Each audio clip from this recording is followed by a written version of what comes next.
This is a present from me to you.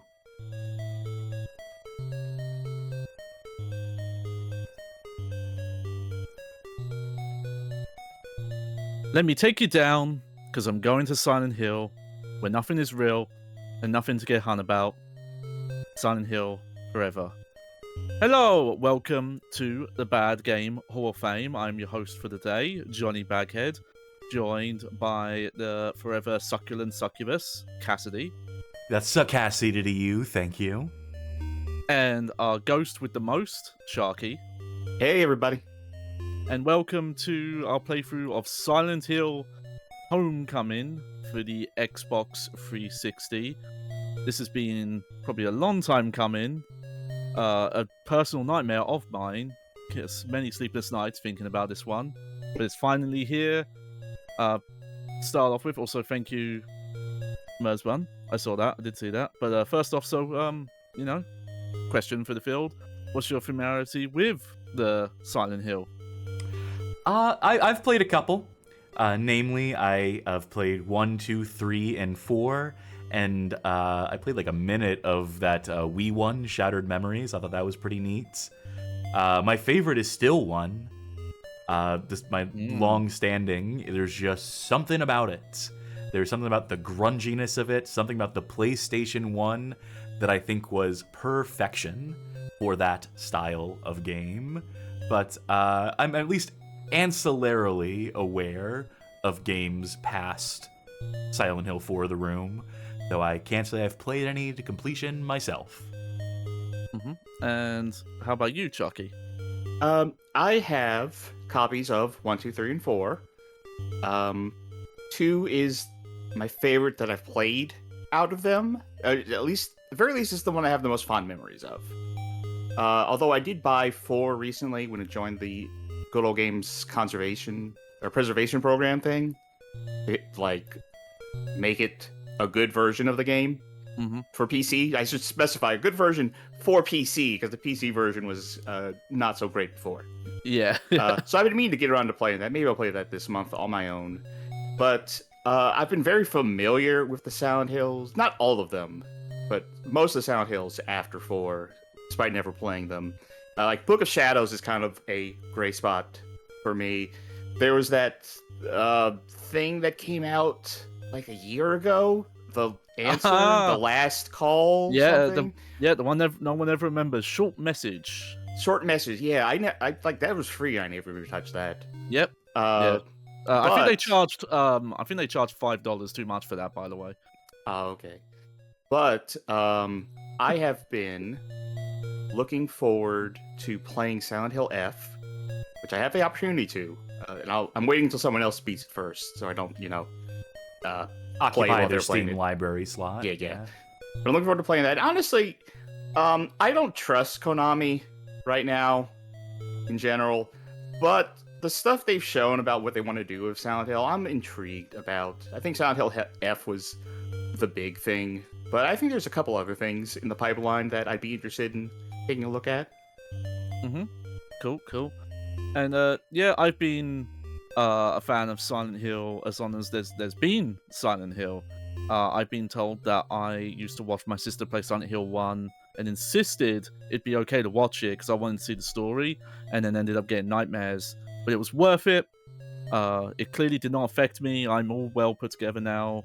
But yeah, love the original 4, and then everything after then is a massive downhill. There's little bits and pieces of the games after that I like, but it's always with the caveat of like, oh, this would be cool if it was just its own thing. Is usually the case, and that's even I'd arguably say that's where Silent Hill is currently. They've kind of given up on the idea of the canon and the style of just like, we're just gonna do like Twilight Zone stories and whatever. I thought you were going to stop after you said Twilight, and I'm like, man, these games have really gone in a different direction. The vampires? Nah, just had a brain fart, forgot what it was called. But with today, we're doing Silent Hill Homecoming. Probably the one most agreed to be the worst of the mainline games by the fan base. Would people agree on this being a mainline game? Oh god, there's that whole thing as well. Yeah, I would say yes, but I've seen some discussions as otherwise. People don't really know what that term means. In terms of favorites, I can never decide on 1 or 3. I think 2 has the best storytelling, but just as like overall survival horror packages, 1 and 3, I think get the gameplay and the atmosphere and the horror is unbeaten in those 2 games specifically. But what would we think of Silent Hill Homecoming? We're gonna find out. But before we head on home, I think we have a time to hit a rest stop, fill our bellies with Sharky's stream snack. All right, tonight's stream snack is Wow Bao chicken teriyaki steamed buns. And for our drink, now, I wanted to get a Silent Hill drink, but I can't find health drink anywhere. I know what those are. Well, I can't find name brand health drink was the problem. That's true, right? yeah. Yeah. Couldn't find that. But we were talking about Silent Hill F, and I found one of the health items from that game. It's Ramune. Straight from the description from Silent Hill F, the best-selling soft drink in town. It packs a fizzy, refreshing punch that wakes you up with 1 sip. Greatly restores current max sanity and can be used as an offering. I tell you, I could restore my current max sanity right now for sure. So, I haven't had one of these in over a decade. So, that means I get to play the game, as I open this packaging with my teeth, of how do you open a Ramune? Thankfully, they have a little instructions guide on right it. here. Yeah. Yeah. This is just original flavor Ramune. I didn't get anything special. I took the thing off. It says, okay, yeah. Because if you've never had a Ramune, folks at home, it's got a little marble in it that you have to push down. Yeah. to actually get What's to that? Does that do anything? It or is slows just how fun? fast you can drink it. It's Mhm. it's deliberately there okay. to slow down the rate at which fluid can pass through the opening. All right, so I put the thingy on top of the thingy. Oh, wait. Well, while I figure this out, because I still have more parts to remove, what are y'all having tonight? I got my Monster Energy Mean Bean Killer Brew triple shot. So pop that open. Cold coffee. It's fine. I don't even know this stuff works. Honestly, I know my gimmick is that I drink Monster Energy during the stream most of the time, but I don't really know if caffeine or taurine or any of this shit actually works for me at all. I don't really feel any different. I think it's just the routine, the ritual. The chemicals probably do a little something. Yeah. Okay, Yeah. update on the Ramune. I have taken off the stopper, and there is a special plunger that has to be removed from that. And now I'm going to have to push that on top of here with my open palm down to the marble. There it goes. Hey. All right. And let's have a little sip. What if Ramune bottles were like those champagne bottles where you have to open them with a saber, where you have to get a sword out and just like... You know, this kind of tastes almost a little, I don't know what the flavor is, but there's a little taste of like a Stella Artois in here. Like a little bit of a beer flavor. It's not beer. It's I guess it's a little lemony, but not bad. Just unlike a soda I would normally drink. Oh, you know what I'm tasting now? On top of that, a little bit of bubble gum. I think it's a little bubble gummy flavor. Johnny, what are you having? Yeah, so I've gone simple because I had some stuff earlier.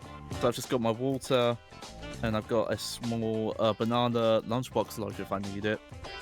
For future tip though, if you ever want to find an actual Silent Hill health drink, the ones that are in the classic series, what those are the original version of Red Bull from Thailand when they're in those little bottles. That's what those are based off. There's commentary they released for Metal Gear Solid 4 where they revealed that's what they are, because you can get them in that game as well. I don't know how easy those are to find, and I remember trying one and not liking it, but that's what they basically are. But I think I'll do it for the stream side, yeah? Or you got any updates? Yeah. Just to say that maybe I can get my health restored, but a little stamina restoration can do us all a little good. Even if that stamina restoration is a little bit like stale bubble gum, But maybe I'll try another flavor some other time. See what other stats it can raise back up, and that will do it for Chucky Stream Snack. Very Woo! good. All right. Well, before we get into the playthrough, I've prepared a history section for this one. This is a bit doozy, but co-host Cassie and Sharky will help out when need be. But where better to start than the beginning, or before the beginning? In the late 90s, Konami, looking to get in on the booming survival horror genre, tasked a small team to make a game for the PlayStation in the style Resident Evil. Made up of staff considered outcasts by upper management and unproven newbies, the team was mostly left to their own devices as not much faith was put into their project. This resulted in a more original take on the genre, instead leaning into supernatural and psychological horror elements, boldly using full 3D environments and 3D camera while utilizing the limits of the PlayStation hardware within its horror design, resulting in the now iconic to the series dense oppressive fog and stark darkness. Silent Hill would go on to receive critical and commercial success, selling over an estimated 2 million copies. This was then followed by 3 sequels, with Silent Hill 2 and 3 in the decade since release being considered the peak of the psychological survival horror genre, and Silent Hill 4, while having a more mixed reception, has a cult following in the fandom. These 4 games were helmed by a small team in Konami who would become known by as Team Silent. While a few key staff between games would change, there was usually involvement and direction of key leads who worked on multiple games in the series, like Hiroyuki Iwaku, Masahiro Ito, Akira Yamaoka, Akihiro Amamura, Masashi Tsubayama, and a few more. Now, the next section here, this was all sourced from various sources, but I have to give credit to this Reset Era thread that compiled all this information. So give that a check out. Plus, there's a few more references there if you want to see them. But before we get into that, while highly regarded to this day as the pinnacle of psychological survival horror, when originally released, each sequel to the first Silent Hill had received lesser critical and commercial reception. Notably, Silent Hill 3 at the time was criticized by some as too mechanically similar to Silent Hill 1 and 2, and for not radically changing up or advancing the genre. To note, survival horror fatigue had set in with most of the gaming press at the time. After years of Resident Evil oversaturation, with multiple releases a year, and various attempts by other teams and studios to capitalize with their own attempts to break in the survival horror genre with more mixed results. Seemingly in response to this, the game that started development during Silent Hill 3's development, Silent Hill 4 The Room, took massive departures in its gameplay, mechanics, and design. The team ended up throwing out the baby with the bathwater, though, with the end result lacking most of the series' polish, with new, less defined controls, camera, systems and mechanic, and somewhat less polished writing and presentation. This resulted in Silent Hill 4 The Room having the more mixed critical reception and possibly the weakest sales in the series up to that point. Though it's kind of hard to say, Konami is rarely forthcoming with individual game sales in the series, but we'll get to that later. While a number of key Team Silent figures had left the series or Konami altogether at this point, remaining staff at Team Silent had started work on a potential Silent Hill sequel. And first, we have an interview with Akihori Imamura and Akira Yamaoka with Game World. This is, I believe, a Japanese-only publication that has been thankfully archived by Silent Hill Memories. And if I can have our co-hosts read the quotes here for us. I'll be We'll start with- Imamura. Johnny, Yep. you can be Game World, and I'll be Game World, yeah. You'll be Yamaoka. Okay. Mhm. All right. So, in the words of Akihiro Imamura, after the underwhelming response Silent Hill 4 got, we've been gathering opinions from everywhere to make sure we come back strong with the next installment. Sometimes the most vocal opinions, for example the desire for more battles, are not always the best ones, especially for a series like this. We wanted more melee combat in Silent Hill 4, but realized from fan reaction that there was just too much action, regardless of it being melee or not. That kind of action doesn't make the atmosphere creepy anymore, but kind of obnoxious. And I'm reading someone wrote, Johnny comment here, subtle foreshadowing. For I things wonder to what that come. means. Yeah. Okay. So Game World asks, can you tell us anything about Silent Hill 5? All right. I'm Yamaoka. Mhm. All right, he says, "Yeah, I've been working on this sick music for this game. Check out this guitar lick. Sounds good, right? Yeah. Anyway, who says we'll be calling it Silent Hill 5? Game World replies, okay, anything you could tell us about Silent Hill next? Unfortunately, not at this time, but very soon. We also can't tell you the system or systems it will be on, but we can say it will be on the next generation platforms. Maybe I'll get in trouble for this, so Konami Japan, don't fire me, but we are interested in playing with the idea of light, as in daylight and shadows. Ever since the pre-production of Silent Hill 2, we wanted to start a Silent Hill in a normal environment, daylight, people going about their business, just normally. What happens when you make that normality rot all around you? Is it possible to make a normal sunny day really creepy? Just look at films like the original Texas Chainsaw Massacre, or even one of our favorites, Jacob's Ladder. A significant hint, Silent Hill 5? No more Otherworld? I'm not saying that. In fact, the lack of a more dramatic Otherworld in Silent Hill 4 bothered a lot of fans, so we intend to have a very impressive Otherworld with the next generation power. I'm just saying a possibility in how a game could start. That's all I can say. And see. Alright, thank you for that. Yep, good job. While there seems to be some confusion in some places online, these quotes are not referring to the game that would eventually become Silent Hill Homecoming, but a game that would have been developed by Team Silent in Japan. The next quote comes from William Ortel, who was a producer at Konami at the time, who worked on Silent Hill games. This is in an interview with Silent Hill Origins with Play magazine from 2006, again archived by Silent Hill Memories. The scenario wasn't written by Team Silent. We talked with Akira Yamaoka about the story, but it was very much hands-off. They gave us a lot of leeway. Team Silent is working on their own project in Japan, so the story was really left for us to come up with. Going by these quotes, a new Silent Hill game was in development at Team Silent at least up to late 2006, probably even mid 2007. Going by extra quotes from Masashi Tsubayama, an interview with Dengeki PlayStation, where he's referred to as chief director and hints at a reveal an upcoming E3 the next month. However, the timeline gets confusing here.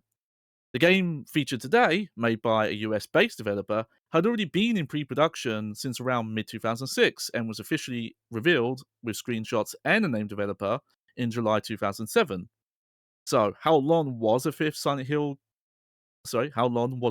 Team Silent developed Silent Hill game in development? How much progress was actually made?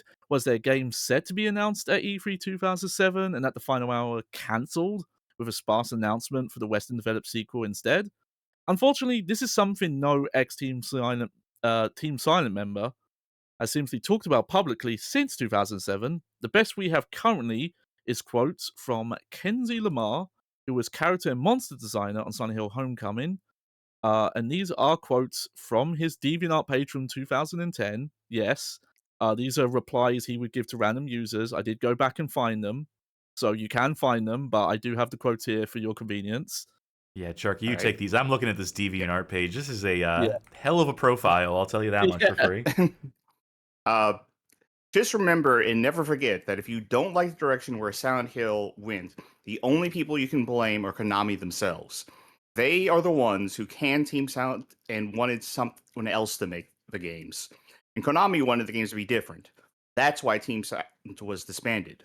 Most people just assume the American team was to blame for all the changes, when the reality is it was Konami that wanted the changes. Team Silent was making a Silent Hill 5, and it got canned in favor of what ended up being done. So there you go.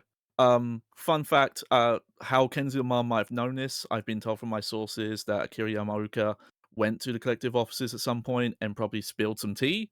So that's how that info got out. But we're getting ahead of ourselves. Let's travel back in time to 2006.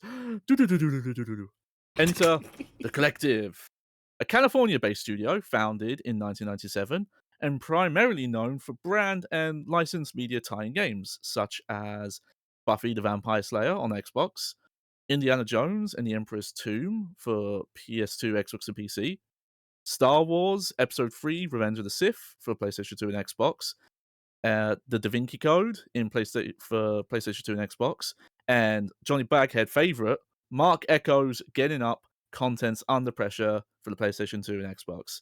Now, I know what you're thinking. That stellar back catalogue aside, the collective do not seem to have the experience or pedigree for a Silent Hill game. How did they get the job? Well, according to Brian Horton, who is a lead artist on Silent Hill Homecoming, in an interview with One Up, this is a video interview called First Impressions, the collectives were the ones who approached Konami. To quote Brian Horton, "Really, we attacked it like we've never attacked a presentation before. Our first goal was to give us the setting and the character, and Richard, our creative director, provided that. He sort of came up with the concept. So we actually we spent about a week and a half putting together a real-time demo, so we actually did 2 full character models, a little bit of a set, and once we did that, we actually cut it into a video, put some of Akira Yamaoka's music to it, and said, we think we understand Silent Hill, and this is what we're gonna do with it." And that was apparently good enough for 2006 Konami to give Collective the full contract and to make the next big Silent Hill, which was internally named Silent Hill 5 Flesh and Blood. Now, I do want to briefly mention there was another pitch around this time, Silent Hill PS3, later Broken Covenant, pitched by Climax Los Angeles. This was a US division of the Climax Group. The original developers on Silent Hill Origins, their version was a Scrubs-inspired comedy horror take on Silent Hill, seriously, before Climax UK took over to try and salvage the project. Not sure if it's known why Konami passed on this, possibly because they'd already greenlit the collective's project, or because this was pitched around the time Climax UK intervened on Origins, which was the death for Climax Los Angeles. But if you'd like to learn more, check out this video by P2P Online. Great channel, covers a lot of cancelled and unreleased stuff. So I highly recommend that. Yeah, I'm just gonna also say that check good out- taste prevailed in that one. A Scrubs-inspired Yeah, comedy maybe- horror take on Silent Hill. Yeah, there's another option as to why it wasn't, approved or why it got canceled. Yeah. I don't believe that was the tone for this pitch, but it's obviously, just a pitch, so it's reused assets and stuff. Also, check out that One Up Impressions video if you want to see friend of the show Sean Bettenhausen talk about how shitty Silent Hill combat is and how bad the bosses are. Sorry, Shane. He's a cool guy. He's a cool guy, but that video is infuriating to watch. I would love to know what he thinks about it now because it's a really funny preview of just him talking about how bad Silent Hill It's very of its era. It's very Yes. games press of the era, as I think we talked about, Johnny. Yeah, it's very edgy, yeah. Yeah, to say the least. Alright, next though, we'll start with David Fried, or is it Fried? I should have asked him. A level designer during Silent Hill 5 Flesh and Blood's pre-production phase, who graciously answered my questions I had about his time working on the game, as well as providing design documents and behind-the-scenes materials from his time. Some we've seen already, some more we'll see later. Regarding the collective's experience with Silent Hill, here's some statements from him from his Discord and our discussions. He says, yeah, only 2 collective Silent Hill 5 team members were Silent Hill fans in general. Brian McErney. Brian McInerney. Mhm. Being the big nerd for Silent Hill and the reason he was brought on. Brian and myself, I think we were the only ones who played Silent Hill 1 and 2. He also played 3. Don't worry, Sharky. David also struggles with that guy's last name. Oh dear. Not a great start for a studio to come to Konami with their pitch, but, maybe with the right guide in hand, their passion for the series, even if, mostly secondhand passion, as mentioned, a lot of people would watch their friends, siblings play the games. This could still be used to great success. Here's what David said about Konami's involvement in Silent Hill Homecoming. Konami could not have given less of a shit. Akira Yamaoka was someone that we reached out to because we wanted as much involvement from the OGs as possible. There was no one else involved from Team Sound or Konami, but that was not from a lack of our interest. Yamaoka just seemed to be more free to do his own thing and thus was happy to help out. Yikes. So now it's one thing to put your trust in a team, give them full reins on a project and create freedom.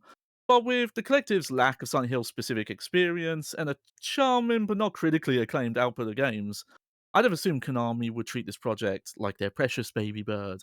But seemingly, Konami cared so little about the franchise at this point, despite the multiple outsourced sequels and the upcoming movie tie-in. They were willing to let the collective work on what they intended to be the next mainline entry with little to no oversight. I'm aware there was, to this day, unnamed and maybe uncredited Konami producer who was assigned to the project at the time, but it doesn't sound like they were much involved in this stage of development. During the pre-production phase, two writers were brought onto the project, Patrick J. Doobie and Chris Valenciano. We'll cover some quotes from them later, but here's what David had to say about his time working with them as narrative designer. As for the story, we had a couple of Hollywood writer types helping us out. They were good, but they weren't full time on the project, and I left during pre production. I worked directly with the two lead writers, and they were on for the pre production phase to work out the story. Then they left to do other stuff and had to come back for rewrites due to multiple cuts and changes that kind of wrecked the main narrative. Story went off the rails a bit because of the lack of involvement of the writers and myself. Fun fact that other stuff was possibly writing battle chatter for Call of Duty World at War. Oh, bigger and better things. To be clear, it's not uncommon for specialized team members on a game to go work on other projects after the initial work is done, nor that story and plot threads written out at the start of a game's development end up getting changed, moved around, and even scaled back as scope changes. However, we can hypothesize, the same as David feels, that not having a central writing team with knowledge of the series and its writing style every step of development is partly to blame for the issues with the story and the writing, as we'll cover in the playthrough. I will note, as the project grew past pre-production, as mentioned, David was only involved in that pre-production phase. More developers and contractors who had played the games and were fans of the Silent Hill games were seamlessly brought onto the project. Though I get the impression this was an afterthought after getting the pitch opportunity and green light from Konami. Yeah, it But is next- wild. Just a Oh, yeah. quick comment, just how little of a shit Konami does seem to have given. In the words of David, just they Yeah. couldn't have given less of a shit. Yeah. None of the original team members, basically no oversight. Yeah, Well, it seems finding like out. from the start of Silent Hill as a franchise, Konami never gave a shit about Silent Yeah. Hill. Oh yeah, they've always not been great with it. Ask Masahiro on Twitter sometime. But finding out specifically that Akira Yamaoka was someone that the studio had to contact, not Konami, it was like the big revelation for me. That still surprises me. And good on you for reaching out to David Freed and Yeah. get him to get back to you. It's always good when we Yeah. can break the exclusives in that way. Exclusive. World premiere. Next, we'll cover some quotes and information from Tom Hewlett, who was one of the producers on Homecoming in its late stages of development. Just want to say, Tom's had a very contentious relationship with the fan base. He's a nice guy. I've talked to him on Twitter. He's done tremendous work with Way Forward. So we're not here to start any beef or anything like that. He's a cool dude. But and we've got some good quotes from him. So these quotes come from a interview he did with a podcast called Voices in the Static. I don't have both the host names down, but we've got a link so you can look that up. Yep. But if someone can do Tom Hewlett, I don't know if anyone knows what Tom Hewlett sounds like. So if you got a good impression, hit me with it. Technically an associate producer. Sorry. I was technically an associate producer. My impact was kind of limited. I got involved just the day I was put on Silent Hill. They kind of gave me the plot synopsis for Homecoming and asked for my feedback, and I reacted similar to some fans reacted to the game, but at the end, I guess. Being a big fan myself, there were some issues. Pyramid Head was pretty involved originally, sort of throughout the game, and one of the first big meetings I had at Konami with the developer was to sort of try and get rid of him in Homecoming, and I got pretty angry. I probably sounded like a lot like the fan messages I get. Originally, he was all over, and there were a bunch of sequences with him, and it was really cool. It was just sort of like, why Pyramid Head? Why not someone else? So there was a lot of really cool sequences with him, but just some technical problems came up and they couldn't make it into the final game. So then we had a tough situation because now he showed up, but there wasn't really a compelling reason for him to show up, whereas originally it was, shut up, Tom, it's cool. Now it was just kind of like, shut up, Tom, he shows up. So, we tried to make it fit in. Double Helix weren't trying to just blindly create a Silent Hill game. I know people assumed they didn't care, but they really did, and they were given maybe not the best direction at first, so we ended up with Homecoming. Mm-hmm. There we go. And the next quote This comes from VG247, but this was originally from a piece that he guest wrote for US Gamer, I believe, on the 20th anniversary of Silent Hill. But this is a quote relating to the development on Homecoming. Worse, I could be pulled from the series. It had happened once already when I attempted to argue Pyramid Head out of Homecoming with all the subtlety of an internet message board. After Homecoming spun out of control behind a fog of producer secrecy, the VP of production forced me back in for the final months of development, along with a list of demands from himself in marketing. Long talks about the appropriate level of screen darkness for mainstream players devolved into lengthy pitches for a battery collection mechanic. So Tom's accounts here seemingly back up how off hands Konami were for most of Homecoming's development, and when they did have hands on, well, misguided or focused on elements not typical of a Silent Hill game, like the battery life stuff. Next up, we do have to cover an often believed rumor about what Homecoming's original plot and alleged planned trilogy were, which possibly started from this back and forth from Tom and host Whitney Chavis on the aforementioned Voices of the Static podcast episode. Continuing as Tom Hewlett. So, one of my biggest contributions, I guess, I went through and made sure that things fit into canon, but originally the producer of that game intended it to be the first in a trilogy, so we could have had 3 games with Alex Shepard, and Heather Mason would come back to Silent Hill and join up with him and such, and the big end scene that they were planning was a sort of big showdown between Josh, who represented water, and Alessa, who represented fire, and they sort of have a Super Saiyan battle over Toluca Lake, and then one day I said, the Alessa storyline was kind of tied up in Silent Hill 3, if you want to do something cool with Josh, by all means, but Alessa's kind of done. Whitney Chavis asks, wait, why are they fighting? For control of the town. Why? I couldn't tell you, so things like that. I tried my best to get rid of them. Well, thank you for stopping it from being a trilogy and having some sort of Super Saiyan battle at the end. And this is another quote from the US Gamer article that you've included at the end here. Mhm. I debunked an attempt to bring Alessa back as she fought for supremacy in a pitched psychic battle above Toluca Lake. Yeah. So doesn't sound great, and this is a rumor that I'd heard for a long time as well. However, having looked into this, seeing comments from developers who worked on Homecoming, plus my own discussions with one, and even having the pre-production story synopsis as reference, I can confirm this alleged original intention was never actually seriously considered or part of the original story synopsis, and was at most a vague what-if pitch from the original Konami producer, who was later removed from the project. Had Homecoming hypothetically been successful enough to merit greenlighting a sequel, that was the idea of this pitch. And first, and we'll cover more of these quotes later, but this specific quote is from Dead Domain's Inheritance Making Silent Hill Homecoming, which is a making of documentary they made on YouTube that I highly recommend you watch after our stream today if you have time, or anytime you have time. But here's our first quotes from the writers Patrick and Chris. Now, I'm sorry. I'm going to voice Patrick Duty here, and I'm taking this opportunity to hijack to go back to the fact that they wanted to do a Super Saiyan battle at the end, or at least some Konami producer wanted to do it. Yes. I think they can revisit it because, listen, Sonic Frontiers was a bold new direction for Sonic, and that had Super Saiyan boss fights with each boss with like rock and music and stuff. Imagine if they did that with Silent Hill, right? They brought all the bosses back, and at the end of each area, Henry Mason or whatever goes Super Saiyan, has a fight, new metal plays, he loses all his powers and goes back to a hospital going, have you seen a little girl around here? Like, just repeat that. It worked for Sega. It can work for Konami. Sega. Konami, call me back. What were we talking about again? Oh, right. Patrick Duty.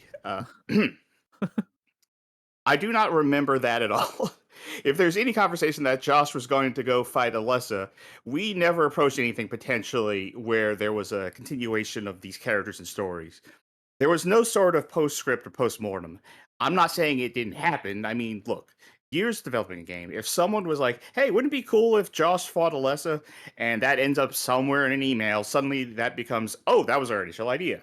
So many ideas get kicked around in 2 years. It doesn't mean that anything was potentially going to be anything. It just meant that there was a conversation people had. And I will speak for one Chris Valenciano. I think that when we were writing it, there was never talk of what the next game was going to be, which is kind of rare because usually when you write anything, everybody talks about, well, what's going to be the next thing going to be?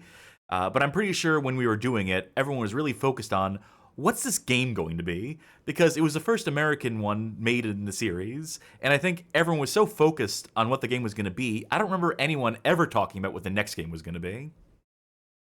And Dead Domain's video has quotes from an anonymous Konami developer who gets into the specifics of this trilogy pitch. You're rushing my voice, all right? Okay, good. Anytime you write a story treatment in Hollywood or whatever, you kind of have here's the story we're telling, and here's the possibilities for expanding it. Here's what the sequel might be. And you write those up in brief. So that existed, and it was, Heather or Henry comes back to put an end to Silent Hill. And the third game, they join and they bring Alex back, and you'd have your super team of Alex, Elle, and Heather and Henry, and they're gonna put a stop to Silent Hill once and for all. And Josh, who's gonna be this trilogy's Alessa, and Alessa would square off, decide who controls the town. So it was like this weird East versus West thing, like old Silent Hill versus new Silent Hill. So these high level things existed. The producers shared it with members of the development team, like, I have these really great ideas for a sequel. Here's what we're going to do.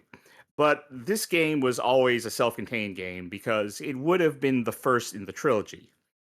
And if you're writing the first in the trilogy, you write it like it's a standalone thing because it might be the only thing that gets made and you don't want a weird loose end. Can you, real quick, Johnny, this producer character that keeps popping up, Yes. what's their deal? Is there any idea who this guy is? I mean, you would assume their No. name is in the fucking credits. Yeah, well, okay, so He's the a credits 12-year-old with Yeah. his Dragon Ball Z toys, and he keeps mashing them together and saying, I got an idea for Silent Hill. Yeah. Yay. So the problem is that anytime anyone's ever spoken about this guy, and they do use he, him pronouns, so that's maybe the most we know, they never refer to him by name. The closest is, I believe, Patrick in that Dead Domain documentary mentions them, but doesn't remember their name. It was either him or Brian Horton. But for some reason, people seem to go out of their way not to name them. And the credits for this game are not great, as I will cover later. So there's a chance that he might just not even be in the credits. Like they might have, because the people are not credited for the proper work they did. So yeah, I don't know. It's similar situation Yeah, I to was that at the original I was at producer the director. office. I was at the office working, and I took 20 Benadryl, as we all normally do at the office. And this guy in a hat shows up and tells me Alessa needs to battle Henry, and I'm like, all right. Well, If at you least say from so. that quote from Tom Hewlett about the producer secrecy, I get the impression that Konami were not happy when they found out how Homecoming was going, and then completely stripped him from the project. So my discussions with David Freed also back this up, along with the main story beats document from the game's pre-production he shared with me, which at most had a vague cut post-credits scene that could have alluded to this tree idea. But funny enough, there's notes in that doc that's already considered cutting that additional ending. And here's one more quote from David. I have no idea where Alessa's trilogy story came from. Silent Hill Homecoming story was always along the lines of the plot of the final game. There was talk of starting a new Silent Hill trilogy if Silent Hill 5 did well. The issue was that Konami was just saying whatever to everyone at the time, so it wasn't a real thing. It was just, yeah, sure, we could do that. Show us the money.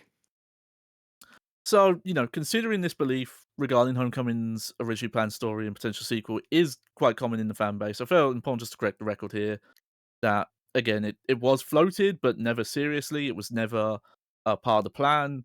It was just some producer with grand ideas, you know, didn't really know what was going on, but, oh boy, big ideas.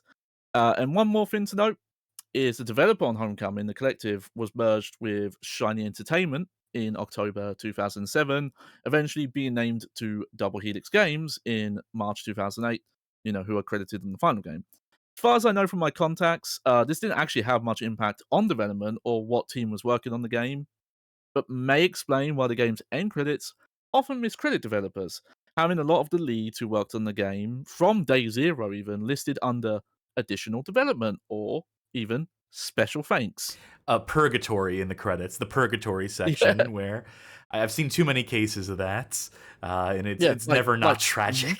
again, Brian Horton, lead artist, was in those initial reveal things. He's in additional development.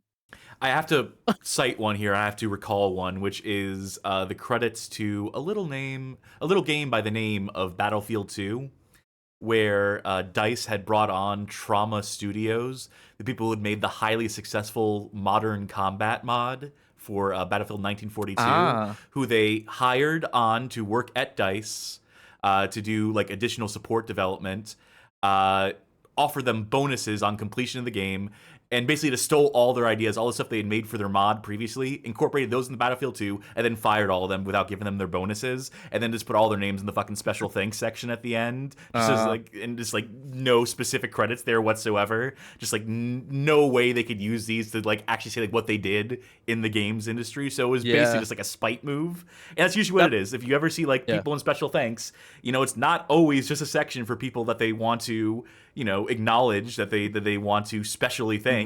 Sometimes it is just like, well, we can't put these motherfuckers anywhere else because give the production babies their proper credits. They need it for their jobs. That also might have happened with the PlayStation 2 version of Half-Life, having the cancelled Dreamcast developers listed in like special thanks. Rebecca Ann Heineman for one. Yep. Yeah. Another friend of the show who, by the way, just could use your help right now. At the time of recording, they actually have a GoFundMe up. Just a quick mention since you brought them up. Of course, yeah. Shout out to Burger Becky, a real one out there on the OGs. But lastly, we'll cover some specific quotes from the earlier mentioned Dead Domain's excellent Inheritance making of Silent Hill Homecoming video, which features interviews with many developers who worked on the game. While we cover these quotes, we're also going to play in the background. This is from the pre-production assets from David Freed. This is called Silent Hill 5 Mood Trailer. And we're showing this because a lot of the assets shown in this are from a vertical slice that the collective made early in development. Yes, so it'll line up with what we're quoting, and gives us a good look into the early days of development. So while Cass gets us set up, so one of the earliest things made for Homecoming was Vertical Slice, a short gameplay level to give a general idea of the kind of game the collective were thinking of making, to gauge feedback from Konami. This slice is described as a Resident Evil 4 style demo, heavy on action, and even including a cabin defense segment, much like the iconic one from Resident Evil 4. Despite the overall action push of this new game, Konami surprisingly thought this was a step too far in the direction of action. And we have a quote from the anonymous Konami developer here. This is not the producer who got removed off the project, by the way. This is someone else. It was more Resident Evil 4 than what we got. Pretty action heavy. It was really early and very action, and Konami had kind of said, no, this isn't Silent Hill. This is more Resident Evil. Don't forget, we are making a Silent Hill game. And to Double Helix's credit, they weren't necessarily saying, hey, Silent Hill should be more like Resident Evil 4.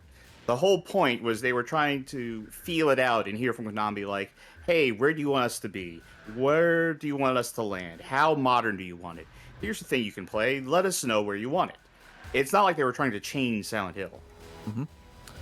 Thank you. Yep. Something touched on earlier was the contentious inclusion of the Pyramid Head, aka the red pyramid thing, monster design for Silent Hill 2.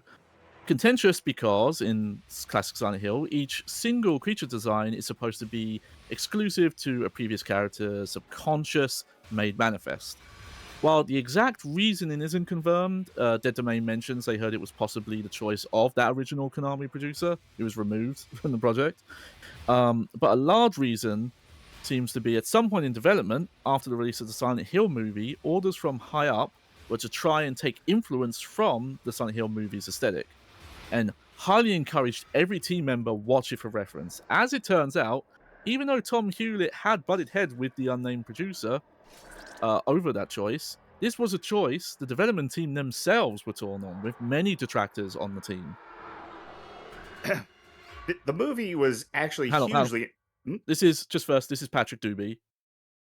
Yep, Or that's duty. right. Just right there. Yeah. You have it spelled two different ways in this document. It's either duty Is or it Doobie? doobie. I think it's Doobie. All right, we're gonna stick with that. Okay. Well, Mr. Doobie says the movie was actually hugely influential on a lot of the game. The nurse design of the game came right out of what the nurse design was in the movie. Pyramid Head being so seminal in the series at this point and being such a major part of the film, it was always just going to be that Pyramid Head was. Oh, it was always just going to be that Pyramid Head was going to make an appearance in the game.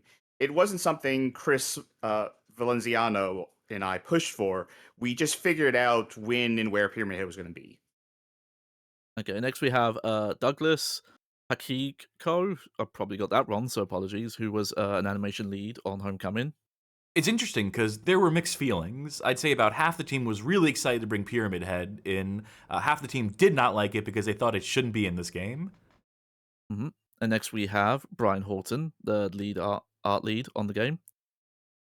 I think a lot of that was we knew he was an extremely popular character in the franchise.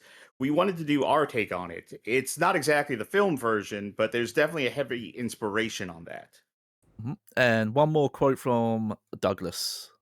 One of the things we all had to do is we had to watch the movie. I guess they didn't force you, they highly recommended it. Something mentioned already, being a no aspect of Silent Hill under Team Silent, was the monster designs being specific not only to the plot, but to a specific character's subconscious and neuroses, environmental storytelling intended to show, not tell, aspects of a character, while also playing in with the horror of being in someone else's nightmares. With so many designs taken from or inspired by the movie, which, to be frank, had an entirely unrelated plot to Homecoming and the series in general, you wouldn't be surprised to know Homecoming doesn't do a great job at this, highlighted by the fact most of the symbolism / reasoning for the designs was was written late in development after the designs had been finalized, with most of this written lore being sequestered to a promotional website with in-universe diaries. Who read for Chris- Chris Valenciano earlier? No one yet. Well, No, I I'll will. read for him now. We had to go. no, you have Douglas next. So Yeah, Oh, go well, ahead. shit. Go ahead. So Chris Valenciano says we had to go through for all of the creatures and we had to write up what they were, what their strengths were, kind of do a stat thing for them, and then what they meant, what their metaphor was. And it was interesting because a lot of them were just designed creatures. They just looked cool. This one was, we're going to have some creature that looks like a giant spider or whatever, but then we would have to try and retcon why it looked like that. So we would have to try to give them all metaphorical importance. Yeah, it's good to do that after the fact. Definitely great to not design with that in mind from the start, because that's how metaphors work. That's how symbols. That's how writing works, as I'm to understand it. Yeah.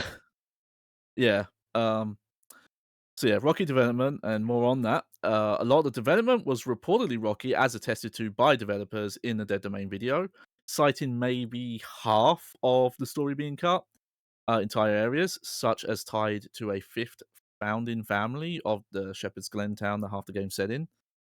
And,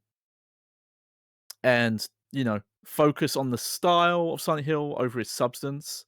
One specific issue worth noting is the cutscenes were outsourced to another company and came in late in development, plagued with issues, and this is detailed by Douglas again, who is the animation lead. We were not happy with the cinematics either. Unfortunately, they came in way late and the quality just wasn't there. We ended up having to go back and fix a lot of the jarring stuff. There was too much, we could never get to all of it.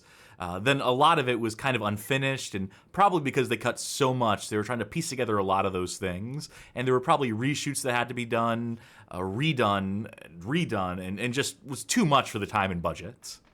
We kept getting these things sent into us, and they kept having anime battles in the background between Alessa and some guy, and we're like, who told you to put that in there? And they said Konami's producer. We said, which one? And I don't know, the Hat Man. By the way, Man.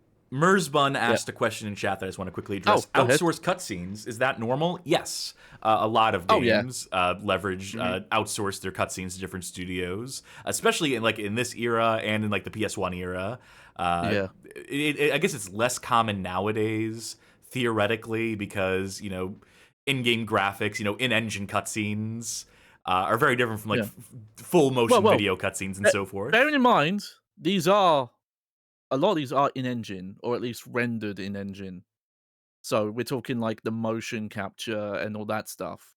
Sure, Is which we would where also a lot of Quantic Dream, the David Cage studio, began life as just like or the service that they offered throughout their time operating as a developer was that they did motion capture. They had a motion capture Mhm. studio Yeah. for other game developers to come and leverage. Was a big Mhm. part of what they set out to do. So cutscenes in video games, it's a whole other universe. It's a whole like rabbit hole you can go down just to talk a little bit on that Oh, yeah. subject. No, that's fair, yeah. No, good question, Mazban. Alright. Well, and here we are with the release version. Oh, fun fact, the power box art is actually different, and there's a lot of focus on the nurse. You know, They, go they, Brandon. they put the U in silent. That's not there in America. Yeah, And there's a U in exactly. Homecoming too. Homecoming. Homecoming is. So widely being argued as being one of the worst mainline Silent Hill sequels in the fandom, Homecoming did receive some positive, if still mixed reviews. One example I have is a review for the Xbox Achievements website. Oh yeah, the name you can trust in games. So, Mr. Achievement says there are definitely some faults to this game, but it is overall an enjoyable experience.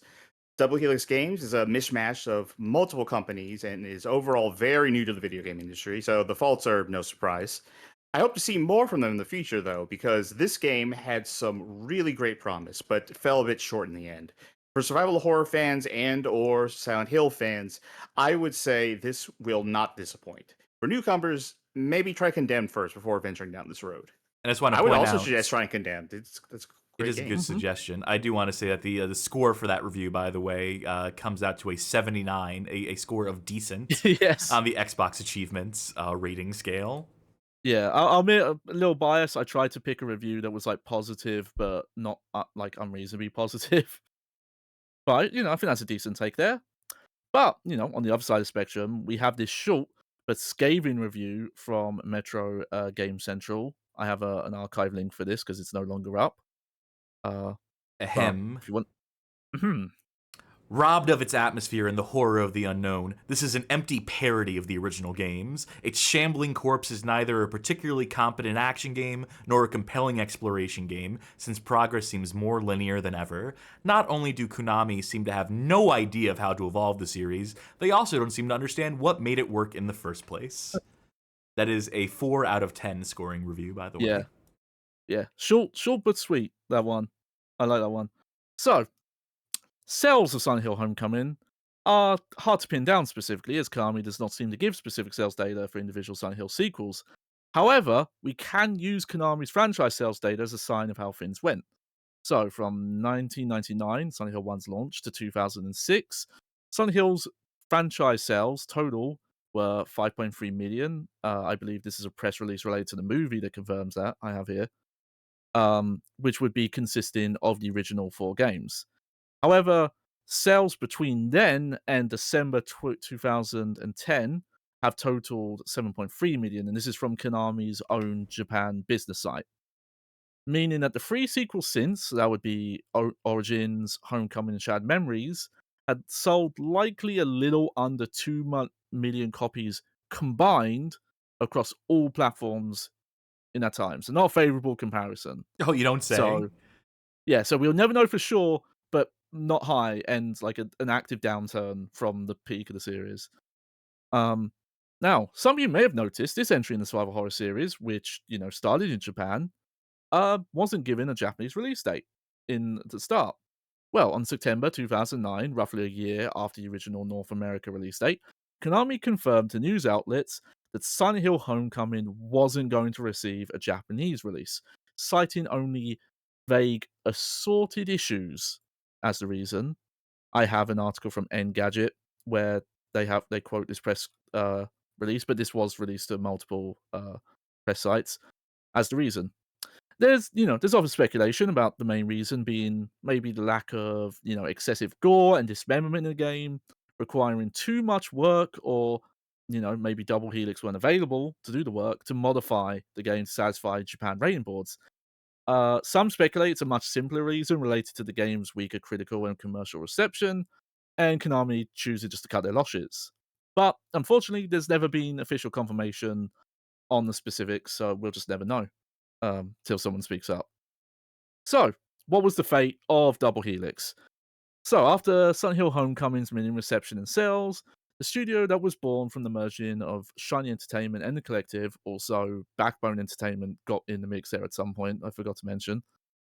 They fell back into their mercenary role of licensed video games, developing many potential Bad Game Hall of Fame inductees, such as G.I. Joe, The Rise of Cobra, Run Mission Evolved, Green Lantern, Rise of the Manhunters, and Battleship. Wait, the Rihanna Yes. Battleship? Yes. Oh Yes. man, yeah, That that's video showing up. game, yep. Yeah. Mm-hmm. So, things were pretty grim for several years until they were able to turn things around with 2 revivals of classic IPs.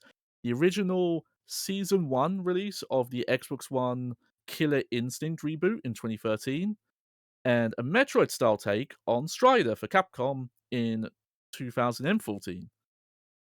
Double Helix seemed to suffer from their success though, as just after the release of Strider, Amazon required the studio as part of their time budding. At the time, budding.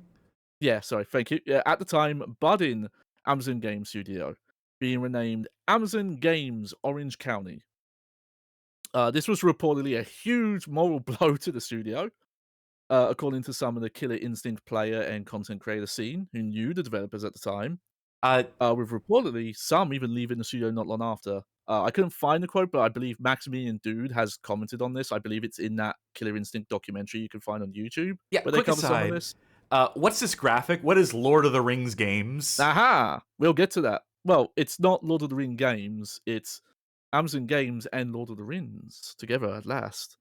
So, much like the rest of Amazon's attempts to break into the video game market as a developer, Amazon Games Orange County did not have much success. The studio's output has consisted of Breakaway, a game cancelled before it released, an massive multiplayer online game called New Worlds, which got mixed reception but is Ooh, still yeah. trucking along. It's still live, and currently in the works is a different MMO based on the Lord of the Rings franchise. No release date on that currently.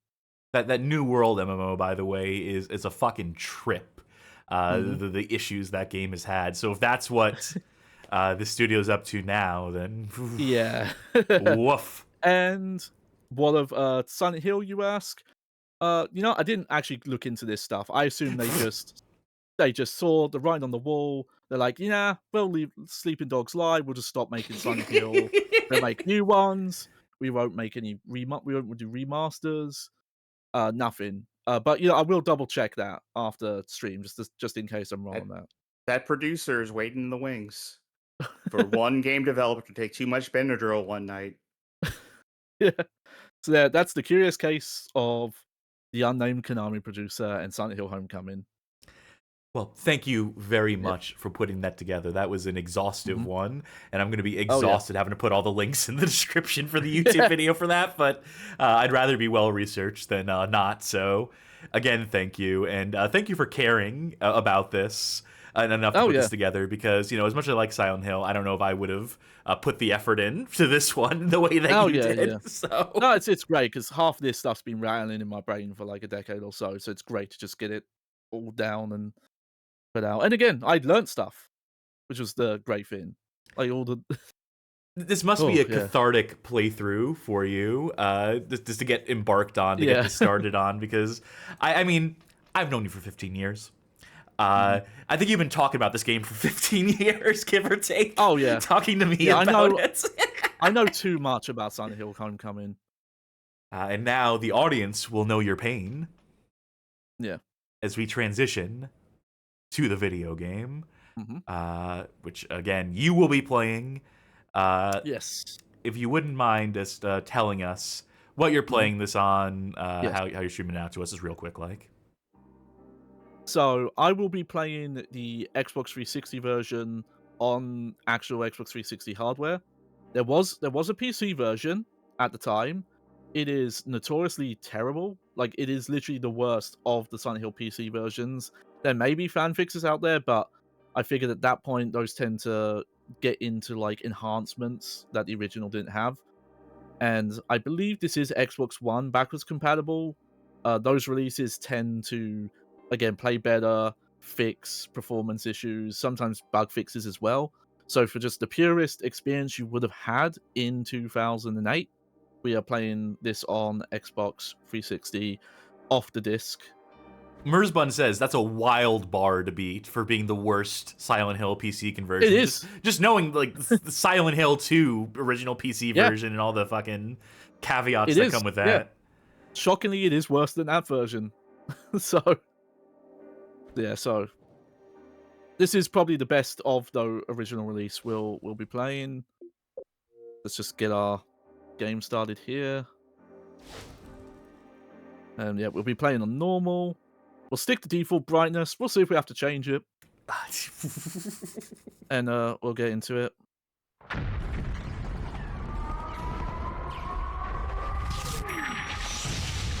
I heard a toaster go off. I think it's supposed to be the elevator, but it is funnily timed.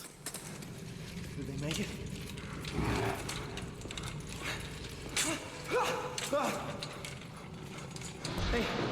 Hey, talk to me. Say something. Looks like someone watched Jacob's Ladder. Hey,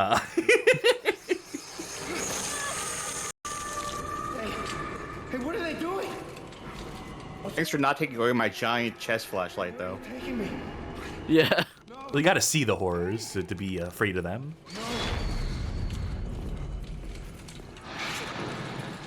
Is this straight up shot for shot? It is nearly shot for shot, yeah. The The scene main from difference is Jacob's it's- Ladder? Yeah, this is... It's not all from first person perspective, but like the framing, the layout is... Where am I, man? By the way, It is Jacob's egregious. Ladder, great film. Probably Yeah. Tim Robbins' best performance in a movie film. Yeah. Haven't seen it. Yeah. Where are you And, you know, going? as mentioned Seen by... Session 9, though. Don't leave me here. Yeah, as mentioned by Team Silent developers, it was a huge influence on Silent Hill. Silent Hill 2 being the most obvious one. So they just, well, we'll just do it. So I'll mention quickly while this guy here is getting shanked here. So that war sound effect stuff you heard at the start. So originally, this was going to have a nightmare war sequence. Described even as being like partly Call of Duty. I guess the comparison I would make now is those war scenes from Death Stranding, where you would play like an actual action level and go through like a battle scene that would slowly turn into this hospital scene. Apparently that got cut for like technical and other design reasons. Some of the developers weren't even sure if it ever got past the design phase. So those sound effects is what's left of that. So The remnants of that. I have a question for you, Shoot. Johnny. Go ahead and play, but you given us a guide to keep a lookout for something, and it looks like that first thing might be coming up here. Yeah. For a additional ending bit, there are some photos that we have to find because they're missable. So, all right. The patient in room 206 is scheduled to undergo a transorbital lobotomy tomorrow. Good for them. I've mandated for the following medication be doubled on the day of the procedure. I thought lobotomy is obsolete. You scheduled this procedure. An Alright, old-fashioned so I'll say kind off- of doctor. Yeah. So we're off the bat. This is a very dark game, even with the flashlight on. So you know what? Just for the viewers at home, we'll put the brightness all the way up to max. And there we go. So I Oh assume my, that's a lot perfect. better. fuck off. Yeah, no, it is wild. That stuff Tom Hewlett says, where like marketing were debating, like, oh, you should mess around with the flashlight dimness, seems to have come into effect because this flashlight is one of the weakest, if not the weakest, in the series. So they were looking forward to a world in which HDR existed. I'll give them credit; they've kept the shadow tech. It's a bit more blurry looking here than maybe the previous Silent Hill games, but they tried, they went for it. It's cool. And physics. I will say about I'll say about the controls though. So this game controls like a first-person shooter. So I can't. You see. So you don't. Oh. So you straight, and the turning is like weirdly slow. Oh, you're not kidding. Like, it feels like you're aiming. It feels very strange. Like, already, if you were a Silent Hill fan, this would feel weird because you'd be used to the fixed camera stuff. But even outside of that, it's just the general movement feels strange. And considering that that opening cutscene was all in first person, and I will spoil this without mentioning specifics, most of the ending cutscenes are also in first person. I wonder if maybe at some point it was going to be a first person game, but then that vertical slice isn't, so I don't know. But some wires got crossed there. All right, missing patient bulletin. Room 205. Patient went missing.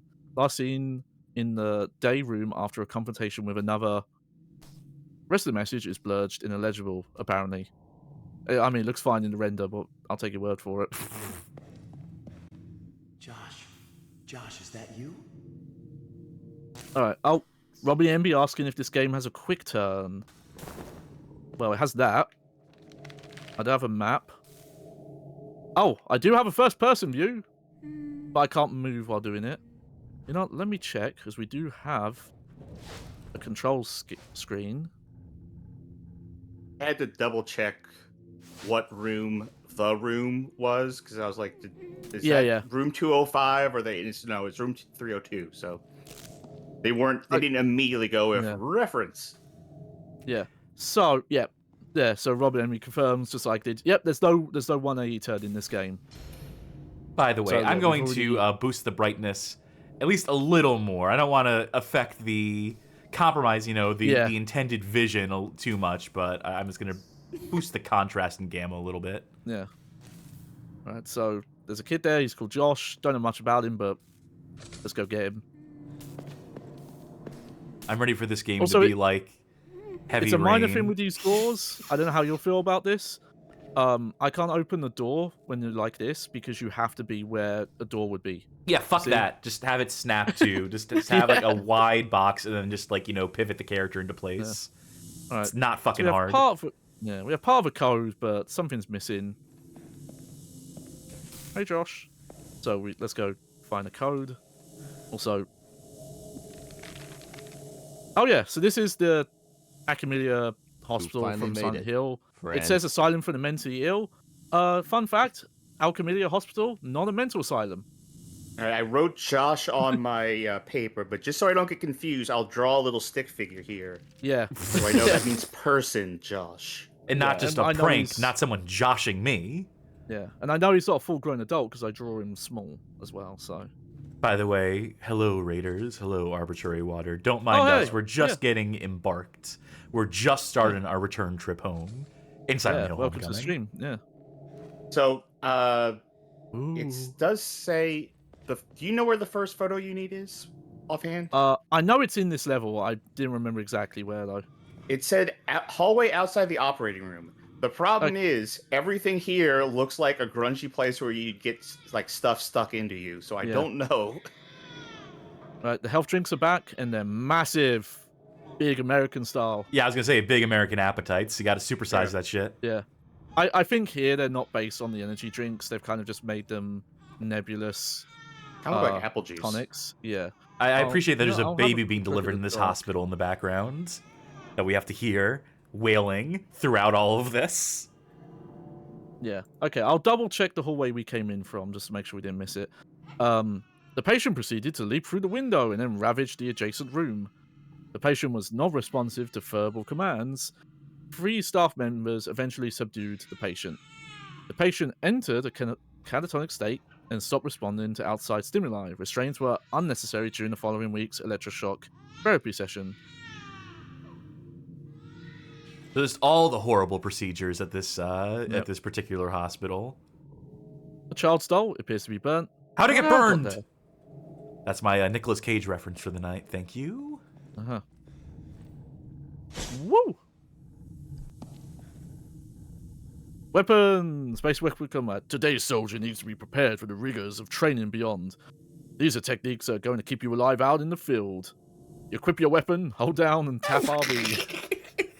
You need a colonel to say this. It'd make it much better. To equip a weapon, hold down or tap RB. I'm not going to read all of this for you. You can figure it out. Yeah, I'll skip through this because this is literally just tutorial. This is how you do combat. Well, yeah, so weak attacks, smart attacks, strong. so he's like yep.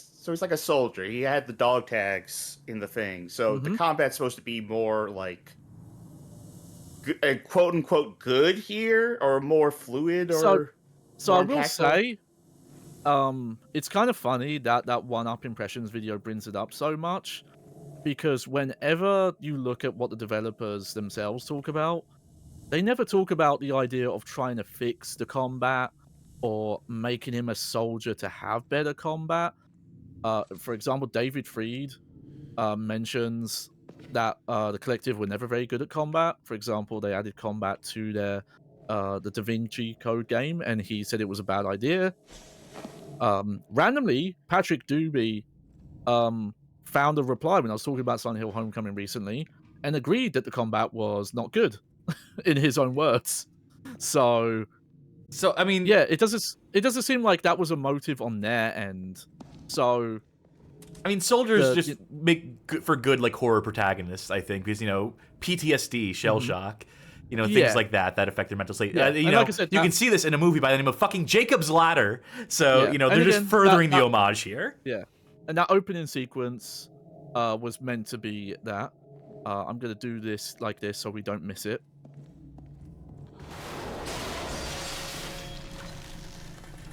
Legitimately, if you're running too fast, you'll be here and then just miss most of it. You should have a button to raise your hands when you run by to give them double high fives. Yeah. Also, I didn't notice this at first, and I realized he's literally just stuck into this tiling. They did not have anything to place this guy on.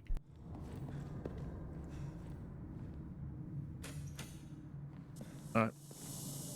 The gurney you're looking for, by the way, is specifically blocking a door and has a backpack on it. Okay. And it was the... Now, let me look at the map quick. Oh, wait, does it say... say operating room? Yeah, that's what the room it is. It's in the room outside the operating room. You're right. All right, yeah. So, I'll check that. So then we have a code here. 624872. And Eagle-Eyed View is my nose. We have a... Well, don't do it right now, because you're going to need to get the thing. We can still go back. This isn't the point of no return. 6. Let's hope I remember this. Yep. There we go. But, you can wait, Josh. It might be... It said the hallway outside the operating room, so... Yeah, because that's definitely locked. Might be... Yeah, I would go out that one this way. locked? Yeah. This is probably the... Oh, wait, no, this is the operating room. Wait, no, is it? Yes, this is. So... Operation Theater, and then another thing. Alex. Who said Alex? Josh. I don't know why we could hear him, but that was Josh. The little kid. Maybe whatever unlocks after we talk to Josh. Yeah. Well, then I'm gonna... this thing. Yeah. If you do want to see it on a video as well. But apparently that's the highest rated guide for this game, so... Slim fucking pickings, huh? Josh, where are you going? Oh, no.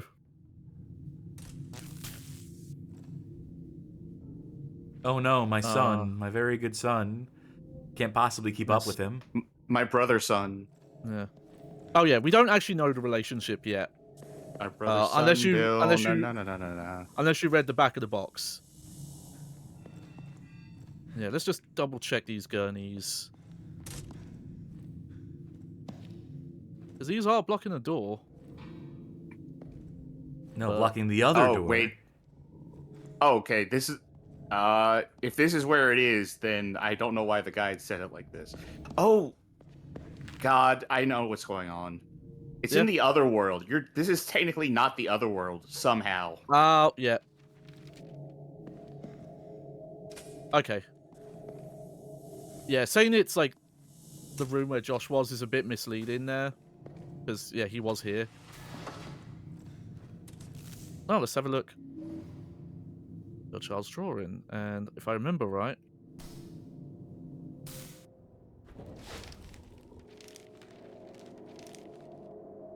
A family of bunnies. I legit thought they were pigs. There's 3 of them too, so like 3 little pigs. Yeah.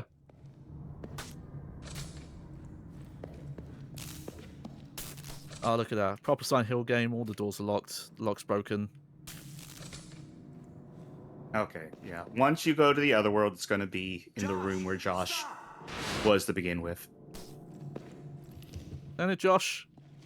Hey, we've got a mirror. Really blurry mirror. Well, someone has mirror. to clean this. Someone that's- needs to take a fucking paper towel and Windex to that. And that. Boy, what did you eat? Do not go in there. But do go in there. Wow. Technically interactable toilets. I didn't even know that. No toilet there, though. Challenge mode toilet. Oh, the nasty urinals, especially when they go down to the floor like that. Oh, they're the worst. Yeah. You ever been to one of the communal troughs? Yes. Oh, Yeah. One of my schools had them. They're so gnarly. All right. Safe to the cloud. There's a video of some news, local news anchor reporting from a sports stadium, and they're in front of the communal trough, and someone walks up and thinks it's a sink and starts washing their hands in it, just rubbing their hands Yeah. in the piss Oh. water. All right. So, spoilers. This is a nightmare. Turns out. Wow! Oh. Whoops! Just give it away. Whoops! I mean, I already thought you were in the other world because it's oh, this is obviously weird and fucked up in a dream or something. Oh yeah. Well, stuff that's seemingly normal can still get fucked up in Silent Hill. Like when James first arrives to town, he's already seen monsters before. Stuff gets real bad. Even Harry in Silent Hill 1. Take it. Oh, a knife.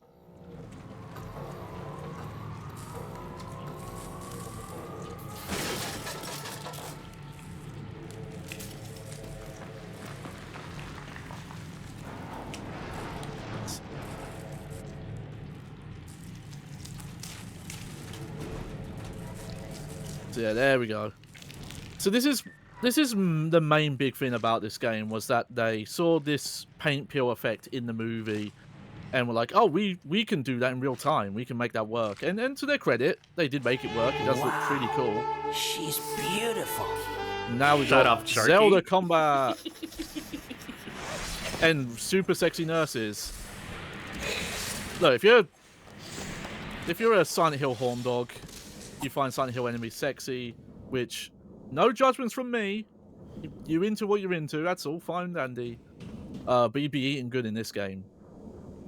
What if the nurses? What if their attack was they smothered you with their big huge boobs? Wouldn't that be scary? That'd be so scary. They should put that in the next game. That would, yeah. Oh, What no. if what if the nurses, the sexy nurses, what if they burped at you? I mean, what if every time they did anything they went burp, made burp noise? That would be what they did that Sound Hill 4? Okay, Yeah. I'll go download it. I've wondered about that because burping is so typically got this kind of comedic, goofy thing to it. But I know for some people, burping is it will make them gag and almost throw up. And I wonder if that was the logic. A Team Silent thought burping was the grossest thing ever, and that's why it's in that game, and they didn't realize it would. I can only think of that. I can only think of that clip someone took of the nurse getting killed on the stairs and falling down each and every stair. Burp, burp, burp, Yeah, burp. that burp. happened in Vinny Fine Source's playthrough, and will happen in most people's playthrough. To be fair.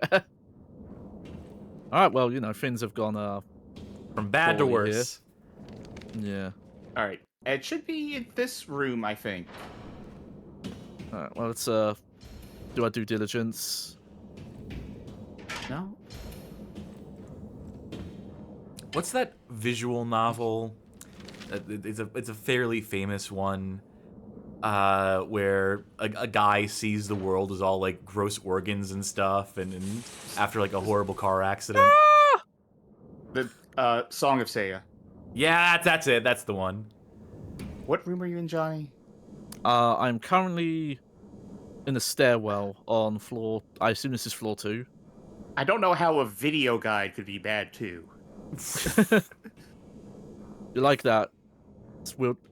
Again, you can tell that some people who worked on this game played Silent Hill because someone remembered, oh yeah, they like to just put wheelchairs everywhere. Alright. So, the doctors say I'm unable to discern fantasy from reality. But I think I know what's going on around here. I saw those demons murder the other patients. I want to escape from this accursed place, but I don't dare venture into the light. Seems like they're attracted to light. That's why people who need light to see are their natural prey. They also react strongly to sound. If you want to go on living, you'd be better off just sitting in the dark and staying quiet. Even that probably won't save you. So that's a reference to a mechanic that a lot of people forget about in classic Silent Hill, that the flashlight does attract enemies, and if you like walk around slow and in the dark, like this, you know, if I turn this off, it was like woo-doo-doo-doo-doo. Now, does that actually make a difference in this game, or are they just saying that? It might make a difference, but it's not like you need to worry about it. And also, you can't see fucking shit without the flashlight on. Yeah. So ultimately, it's a moot point. Yeah. But yeah, like you could definitely see some of the aesthetics, especially, you know, Silent Hill 1, which the movie was mostly copying. They kind of misunderstand though, because the whole thing with the wheelchairs being around is the implication of an abandoned wheelchair with no one around is creepy, because it's like, well, how would a wheelchair get here? Where would the person who needs it? Where they because gone? they saw Session 9. Yeah. Whereas, oh, a wheelchair fell down the stairs because someone pushed it. Like, that's not... Oh. Okay, so I showed the combat. I showed its lock-on. You've got all these dodge moves. You've got a heavy attack. Here's the thing. Sorry.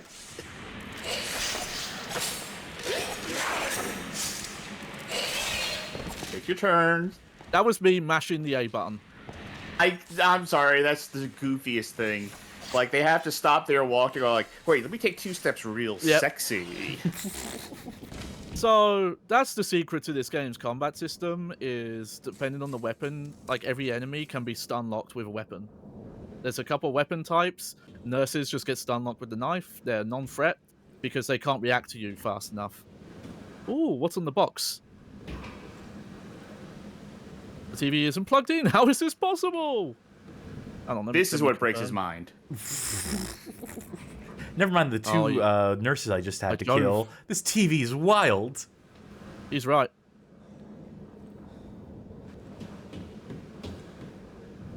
He's dead. You don't say. I actually did not know that you can examine stuff if there's not a prompt, because normally they give you a prompt. But I guess all the optional stuff you have to find yourself. Jesus Christ! I keep forgetting. Look, the flashlight's on, by the way. Ay ay ay. Oh, how are we gonna get through this?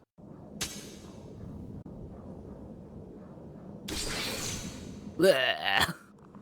Yeah, I played the medium too. It was bad. Those homecoming devs. Now we know where they got their ideas. Yeah, like 20 years in the future. Yeah. Oh, she's not here. She's not here. She's not here. Classic. Alright, well, let's save again. Don't think we need to worry about rotating saves. So Wet dream. no. What? Sexy nightmare. Oh, that's why they call them wet nurses. Oh. Ah. Oh. Do me a favor. Just check your map real quick. Yep. Okay. Now this floor, the room where Josh was, that's where it's gonna Yeah. Yeah, I think what it is we're gonna run into Josh again. We're gonna see how he's doing. Joshson. Joshson. Yeah. So yeah, so you know, graphically, you know, this was that early point. There's a lot of growing pains with early HD stuff. In places, I think this game does look pretty good. What it does with shadows and things like that. It doesn't help how dark it is. Other places, though, I'm not sure the game looks that great. Like, these corpses aren't great. Oh, you didn't check to see if he was dead. I appreciate the noise filter. I do think it's a bit glaring. They went for this, like, 1930s. Yeah. Which doesn't make sense with the setting. Doesn't help the game is in sepia tone too, judging from this shit. Oh, yeah, no. There's 2 colors this game loves, which is orange and grey. Who does our We got player new- character look like? There's some actor Um, that he looks like that is just... Nick Lachey. You think Yeah, I'm kidding? famous Look up a actor picture of Nick Nick Lachey. Lachey. Look up a picture of Nick Lachey. Nolan North. Oh, I'll have to check. The design documents do mention he's like loosely based on a couple of real people, and I forget who they are.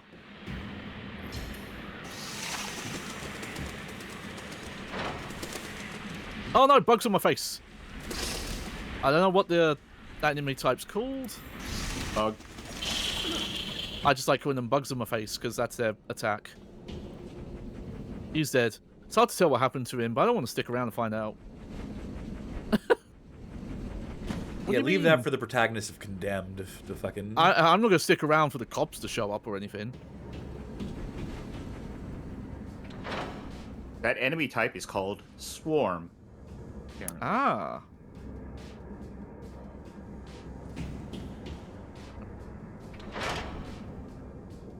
Let's see, where are we? No, other way. Okay, yeah, we won't go that way yet.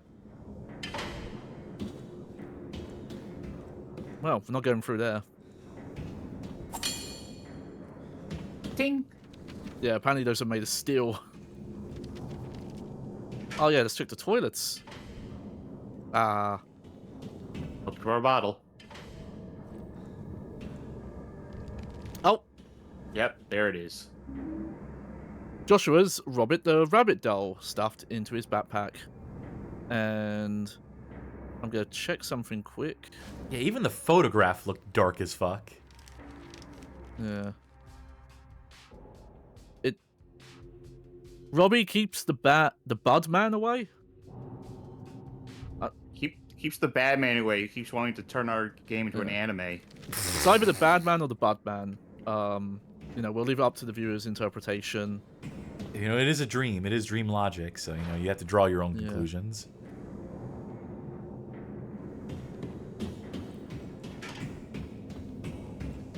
But yeah, what year this game is set in is... Like, granted, Silent Hill was always vague about that. It was kind of meant to feel like it could be set anyway. Hey, look at these guys. What are they doing? Waiting patiently.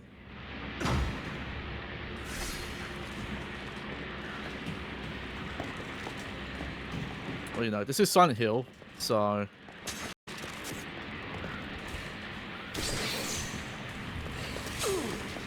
Ooh! Ah, they got me. Just skip that encounter. I want to see what they do, though. Shaky, baby. Oh, He's holding a knife in front of him, like waiting for you to walk into it. Also, yes, that's just the frame rate the game's running at right now. Oh, I gave up. Ay, ay, ay. I got Charles drawing. It's like they didn't expect Say you to skip definitely. combat encounters. This bunny looks catatonic. Yeah, that's the word I'd use. I mean, I guess when you were looking from the observation area, looking down at the nurses, they were also just completely static. Their models weren't doing Yeah. anything, so I guess they just They're- assumed that... I don't They're know what kind of they assumed. taking a design from Silent Hill 2, where the mannequin enemies, the ones that are just legs, if James isn't around, they just don't move. Like, it gives Yeah, the but they- impression that, like, if James doesn't enter the room, they would never move. Like, they look are kinda truly... like mannequins, though. So Yeah, but I like the idea that they only move because he gets near listen, them. I need to know if he's alive or dead. Yeah. The other half of the Still body don't from know. downstairs. I wonder who put him here. The man is holding a key of some sort. This is like- actually... The operation was a success. He hopped his way up here, then died of an unrelated... Alright.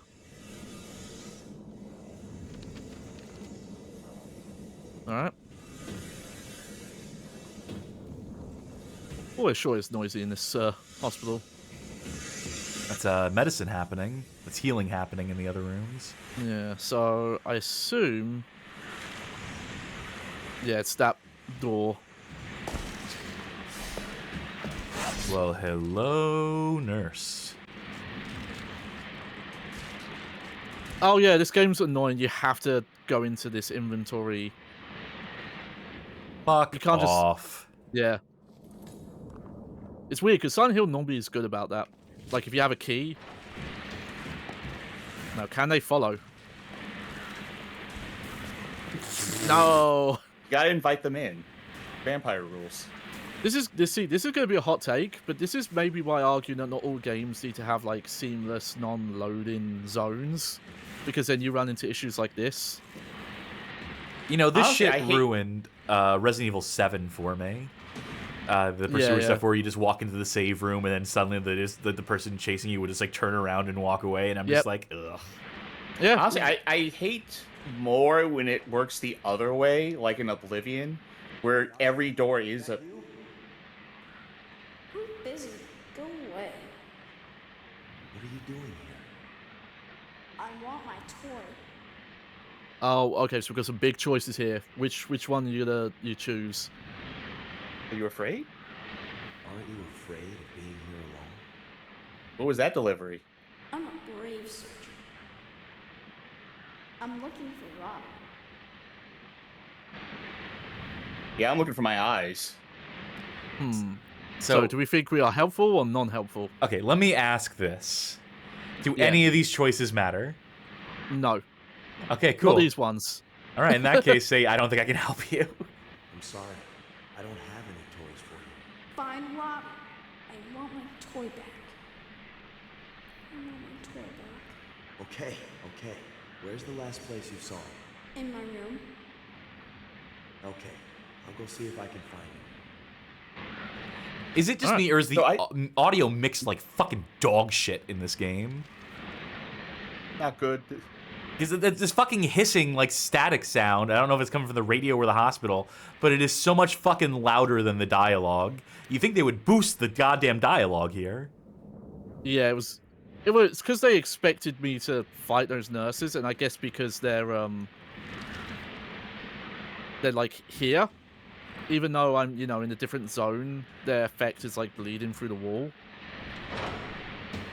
Yeah, I find it more annoying than having, areas that are That's a wall quick. openable and like enemies can't go through it. Is the other way around, where like in Oblivion you load into a whole other thing and then a guard will just like literally materialize in front of you because you walk through the door. Yeah, I can see that. 2-5 patient seen. Okay, yeah. Weird. Oh, I guess that's the same message. Yeah. Weird. Yeah, don't worry about reading every note out loud. I'm assuming there's going to be a lot of fucking notes. We'll just skim them and see if there's anything that's worth reading. Yeah. Assume most of it's flavor. Folk can pause if they want to read the notes. There are definitely important ones in this section. Alright, let me have a look-see on my bearings. Yeah, I'm not sure why the radio was going off so much, because there aren't enemies nearby. The enemy the whole inside your point. mind. Bad vibes all around. Yeah. I mean, so the point of the radio, this is just my take of it, was that, if you ever play classic Resident Evil with the static cameras, a problem some players might have is that they'll put enemies around corners. Say that the camera was stuck to this view and there'd be an enemy that you wouldn't see until you ran through this door. Well, with the radio, that means it doesn't matter what the camera angle is, you always know where enemies are around. And I assume that was the reasoning for it. Well, which I don't think makes as much sense in this game with its camera system, Resident Evil had a solution to that problem. It's that when you walked into a room that had enemies in, there wouldn't be music, and you would get the music in a room after you kill the enemies in a room. Yeah, okay. So they did solve that problem back in the day. Okay, yeah. But it's just, yeah, so I think Silent Hill did the radio for a similar reason. Because, they don't play music. It's more about the atmosphere of things. So it just, Alright, yeah, y'all ever play Silent Hill 2? But what if Silent Hill 2 had QTEs? The scariest feature of them all. Use a health drink. You I know, like that that killed was him. that was the cut ending of Roman Holiday. I remember how goofy that looked, so I was like, you know what, we should see that. Plus, we just saved, so we're good, and we get to see this. What is this? What is that? What is that load screen? That's You'll notice- movement in Skate 4. Yeah, you'll notice with a lot of these load screens, by the way, that they are from some weird pre-alpha version of the game where Alex has blonde hair and a different haircut. Oh, different buttons. You have to stay on your toes. Yeah. Like, yeah, it's weird. He just looks completely different in those load screens, and it's weird that they're in the final game. Also, yeah, Magic Meow's bringing up Silent Hill 2 Remake, where they're like, well, what if James put his arm into loads of holes instead of just once? That's Bloober Team for you. They always recognize what players love the most in video games. They recognize, what brings people to a Silent Hill. It's sticking your arms into unknown holes. Yeah. Fantasies you can only live out in a video game. I have a feeling that the fact that everyone was like, actually, the Silent Hill 2 Bloober Team thing was pretty good, is like just set up to the punchline of when they make that Silent Hill 1 remake. I got a feeling that one's gonna be bad. To be fair, I hate Bloober Team's output. Yeah. I mean, we've talked about it a bit before. My opinion of that remake is it's way better than I thought it would be, but it's in most regards worse than the original. But if someone asked me, would you want a Silent Hill 1 remake that played like that? I'd be like, no. You just don't know what you want until they give it to you.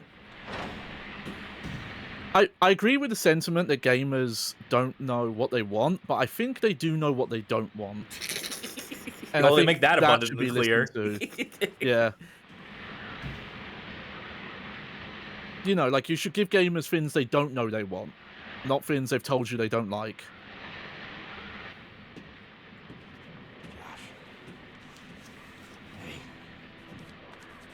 Here, boy. You need to not get your arm ripped off again.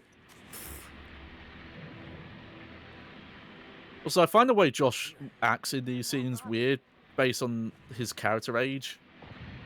I think he's supposed to be like 11 or something. Let me see if the manual says, actually.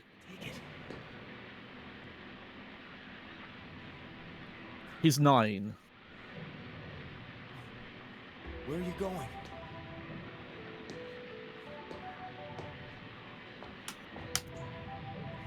I'm a metaphor. Goodbye. Yeah. Josh! Josh, come back! Where are you going? Maybe if you clean the fucking toy before you tried to hand it off to this kid. This is how you left it, right? Blood and shit? Sounds like you, Josh. My brother, son, nephew? We'll find out. But the back of the box says it's brother. Alright, any more? Why are some of these so much lower? Like, why is there so much lower resolution than this one? Ooh, free bloody bunnies. Yeah, he didn't actually hand draw these. He drew these in MS Paint and printed it out on the printer, and his DPI settings were all fucked up. Oh, it's jammed. I wonder why.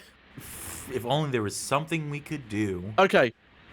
You have to be careful. If you want to turn fast, you can't. The stick has to be going completely 90 degrees left or right.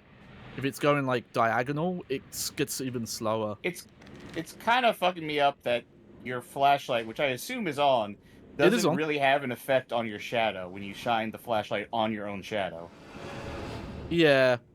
Well, it's because the tech they're doing to do like the shadow casting it's faked.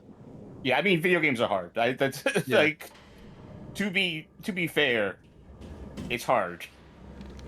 But it is kind of fucking me up looking at it. Also, I want to point out that besides the way this has looked, this has been a straight line that we've gone through. Like, if you follow the path backwards, it's like, and you'll notice that with a lot of these levels. I have heard tell, as I have done a little research on. Oh, that was a long caption. Yeah. I think you hear the faint noise of water lapping on the shore. The source seems to be coming from just beyond this door. That's impossible! This is a hospital. I mean, I don't know, mate. There could be a TV in there or something. I've heard This is significant, but people, it's weird they don't say what room. Hang on. I've heard Room people saying that 206. this is like the most linear Silent Hill. Yeah. Yeah, no, that'd Maybe be fair. as opposed to PT, but that doesn't count. I think even compared to PT.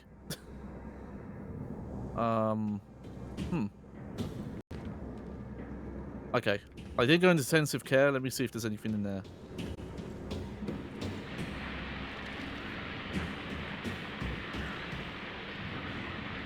The way is blocked by this mattress. Shit always takes me out of like the ambiance, the tone, when it's just like, well, this protagonist is a fucking moron. I mean, this is also a game with physics. The first room in the game shows you like pushing stuff like to the side, like pushing a gurney like across the room, but you can't move this mattress that's leaned up against the door. You can't just like flip it onto the floor. Yeah. Just have boards. Just have the doors be boarded up or something. Yeah. Yeah, I'll say Silent Hill was typically pretty good at that. Like they make it obvious why doors are. If the lock's not broken, then you can tell like this just the door's boarded up or something. Or just have a sign that says "Do not enter," dangling from it, and that way the protagonist knows not to enter the room. I guess these are not subtitles; these are closed captions. Yes. But that's it. I only had one option, so Unless there's a character named Sound off to the side. yeah. Metal scraping.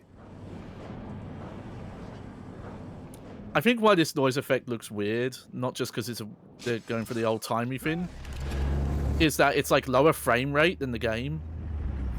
Huh? Bad dream? Yo, it's everyone's favorite character, Travis from Silent Hill Origins. Remember Travis? He's a trucker.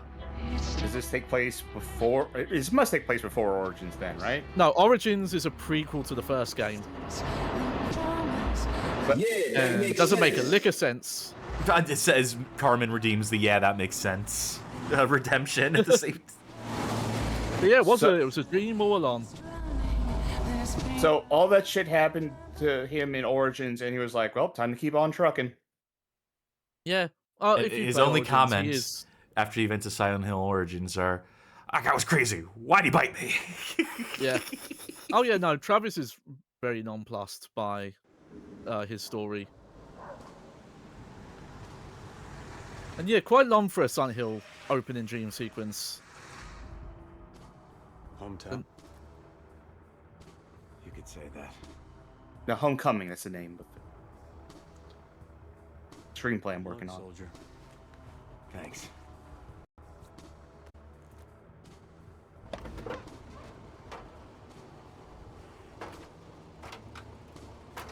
Thanks for the ride.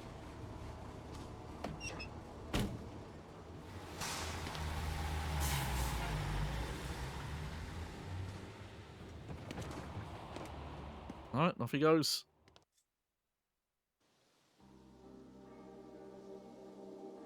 Visit the scenic Silent Hill. No, This we're is not not in Silent Silent Hill. Hill. No. This is Shepherd's Glen. Which is not Silent Hill, though it somehow borders Toluca Lake. I think people have tried to figure out where this would be in the geography, and no one's really come up with a good answer. I mean, I need to go home. there's your What are these problem streets is named, trying by to the way? assign logic to Silent Hill as a construct, trying to like come up with a consistent geography for it. I mean, if Yeah. that's what you're attempting to do, you're fucking up from the start. I mean, there was a map in terms of You know- geography. What the hell is going on here? Should head back. You know, I'm just gonna... Never mind. You finally Oh. awake. The fog's so dense it turned me around. Yes, what? I'll the give name- him credit. The fog is really dense in this and looks pretty decent. Dying to know what the names of the streets are on your map. Well, we have Main Street. We have... Zoom into some of those Oh, yeah. side streets. Oh, it's Click the Stick. Craven. Craven, My Barker. house in the middle of a... Kubrick, Carpenter. Yep. Line. Oh, fuck off. Friedkin. They do that. Craven. They do that. You say fuck off. That was in the original Silent Hill too. Yeah. They're all named after like authors and directors and stuff. I'll say But going these for are Kubrick not- is a bit on the nose because that's just such a distinct name. Yeah, I was gonna say that these are so just like blatant. You know, you can miss the fact in Silent Hill that it's named after stuff. I don't remember the names of street names or what authors they reference in that one, but this is just so. Slime generator in chat says take a right turn on Slenderman Avenue.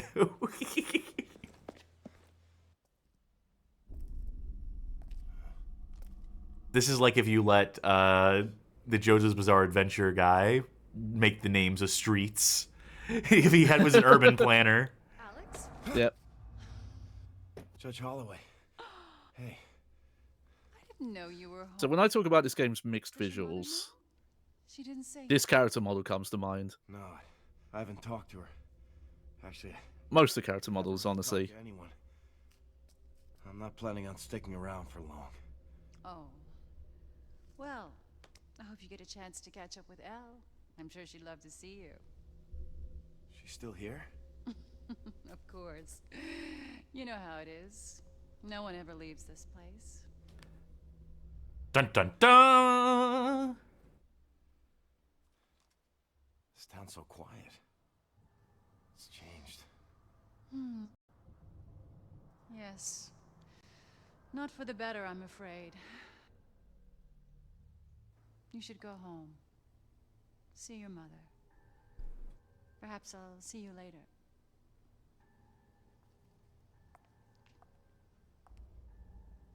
You look well, by the way.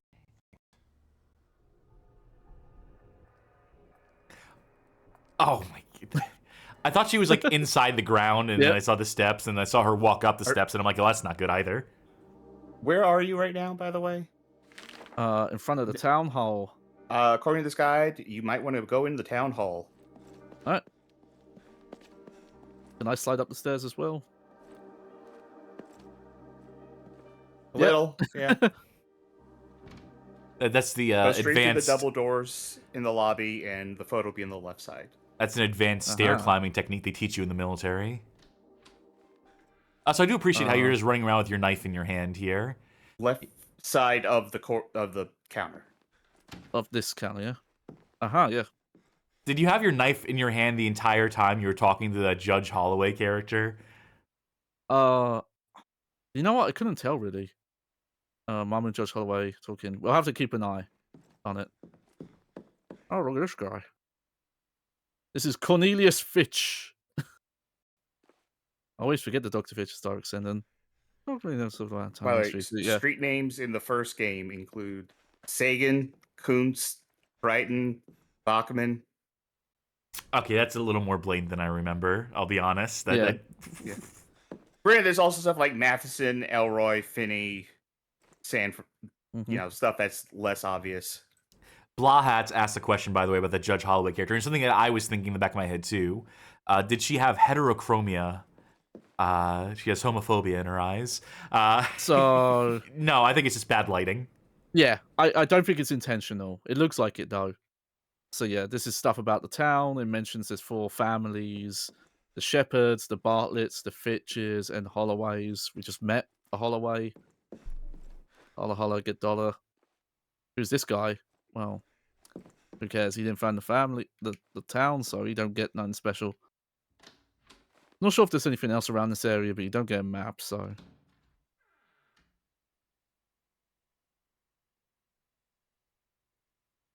Now But yeah, loading. just some eyes. Eyes get weird in some of the cutscenes for sure.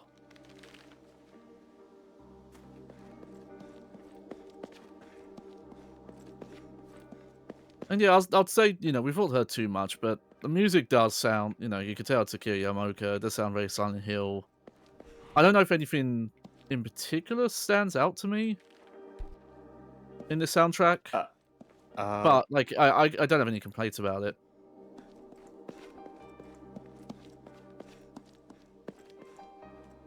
Like by Shattered Memories, he was kind of phoning it in, even though there's some better tracks in that one.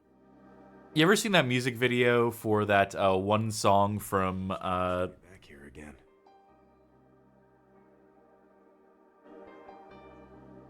I'm gonna get the name of the song. I'm home. I also assume there's did gonna it, be more dialogue there, so I. Yeah.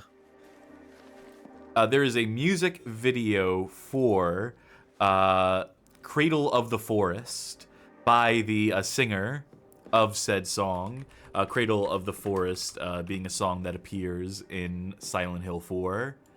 And Oh, is that deep voice guy? yeah, Oh, and he made his own yeah. music video for it, and you should search it up. Just search Oh, Cradle of yeah, the that Forest, song. Joe's video, and you'll be in for a treat.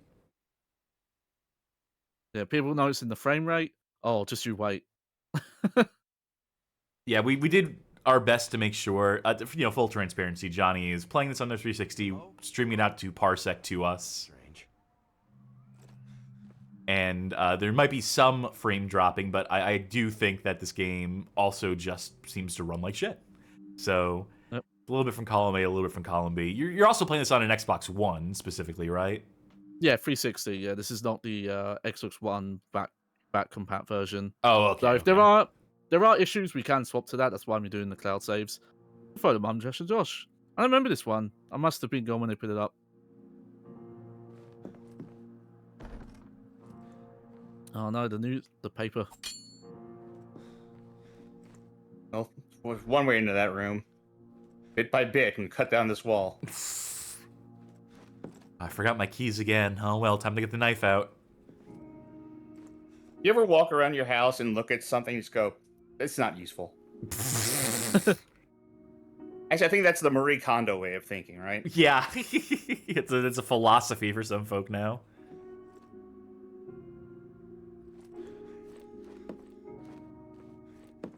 Alright. Dad's books. Like, yeah, there's some areas in this house where the frame rate gets really bad. Sid says, but how can Josh be in a photo when he was in the hospital? That's impossible. Ah, remember that was just a dream. How could he be in a photo when he's in a dream? That was impossible. Oh, it's a picture of Mum, Dad, and Josh. How come I'm not in it? I know I was there. Oh, right, I must have taken the photo. Our protagonist kind of seems like a dunce. God bless him. Oh, that's a Bad, unflattering. It's an old picture of Mum and that monkey she adopted. Taken years ago. Every year, I get this photo taken to be retouched by someone to make Josh look worse and worse. Yeah. They've never noticed. Josh is a baby. Oh, yep. See? I told you it would get worse. Like, something about being near these windows sometimes. You get that. It's a letter from Mum to Dad. She never sent me letters when I was in boot camp. Adam, I know you'll soon return to me, but I miss you dearly, and writing to you always calms my nerves. Everything here is the same, but with you gone, the house is so empty. Len's there. Guess she never finished it. I'm getting the feeling our parents don't like us. Mm-hmm. Son, we're glad that you're going to fight the war. We hope you die there. Ah, but we found a cassette tape. This The is where Metal bathroom. Gear Solid 5 got its idea for its ending cutscene, where Venom Snake's look in the mirror and they... Johnny's putting a note here. This is subtext. Just remember that for later. about not wanting to get in the tub. Yeah. Because he's a stinky boy. Oh. Oh, the frame rate. Oh, yeah, we don't have a map yet. Alright, well. That's a fun room. To throw the whole family, we're the one of the town's festivities. Always thought we were the perfect family. I guess we believe what they want. Well, I sure must have taken a lot of photos back then. Yeah, these Oh, weird crap. old flashlights. Thought I lost this in the hospital. Woo! That wasn't real. Or does it get faster? No. You ever okay, have a that's it. flashlight like this? No, Oh, no, because the sadly. reason why these are designed this way is because they're made for like jackets that you clip them onto. Yeah. It's meant to like They look rest cool, against though. your chest, so it always Yeah. projects forward. Yeah. Which is to say, I did have a flashlight like that at one point. Yeah. I'd like to though, just because they're so iconic to Silent Hill. Actually, I want one of those Yeah. flashlights that you twist and it becomes a lantern. Those are cool. How about the flashlights that you just shake and that's what powers them? Oh, I have a similar one like that. Has like a crank thing you do on it. It's also Now combine shaped like all a, three of those. yeah, and it's shaped like a penguin. Look, take it. Oh, that sounds sick, actually. And just turn it on. Yeah. Okay. Thanks, Alex. These flashlights, by the way, can be super bright. I mean, firemen carry flashlights like this, and they're meant to literally, like, shine through smoke. So just turning that flashlight on in the middle of the night and blinding I yourself. think you can see here, it's not that powerful. Yeah, I guess this one is, yeah. Yeah. Yeah, because that's the thing. Like the flashlights in Silent Hill 1 through 3 actually are pretty strong in lining up the area. Oh, my pet stole my toys. Yeah, see, I told you. It's like you wouldn't think it because it's a small enclosed area, but the frame rate gets really bad indoors. No kidding. This Also, kind I don't know what reminds prompt me that this- was, but I lost it. Oh, okay, it's about the of locker. reminds me of this old Onion article. It was like one of their editorials. It was some guy saying, "Look, I support the United States military, but I don't support our troops." And at a point, it says, like, on a personal note, my son has, been deployed to Iraq, and I don't give a good shit if he dies or not. And if he does something to help our United States military get oil out of that country, it'll be the only good thing he did. Something along those lines. I have a feeling that's the situation we're dealing with. All right. Oh, of course.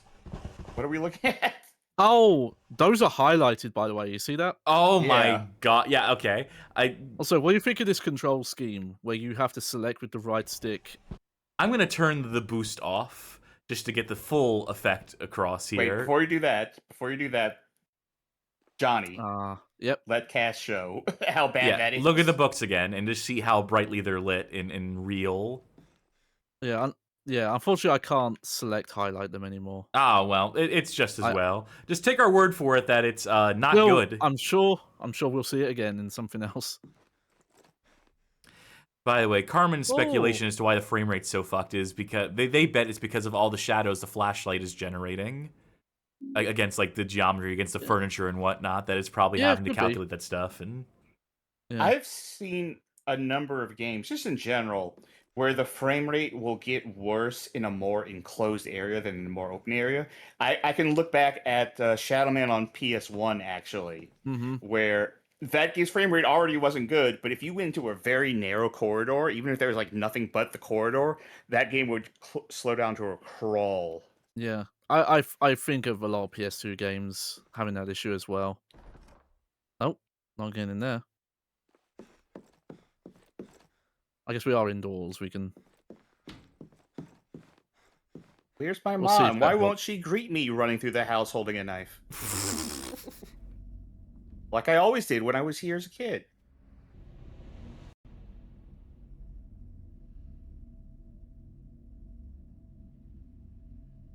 I don't remember this carpet.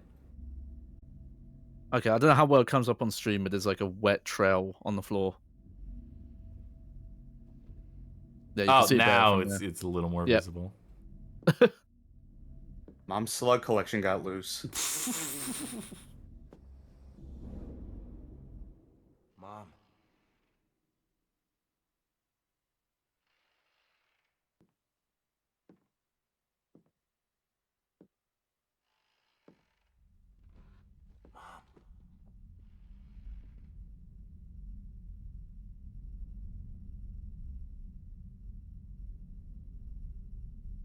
Alex. What are you doing here? The enemy invaded home, Mom. Discharged. Still at war. I was in the hospital for a bit, but I'm all right now. You've been gone too long.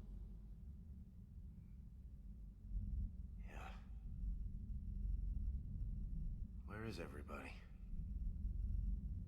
Where's Josh? They also joined the military. I don't know.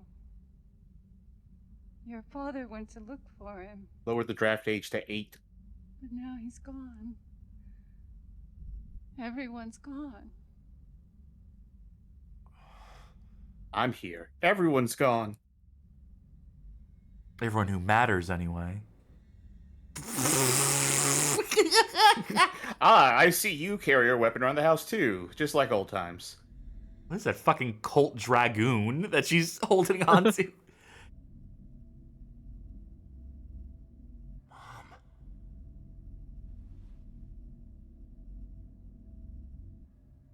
I miss your brother. They're gonna find Josh and he's holding a halberd. Look. I'll find him.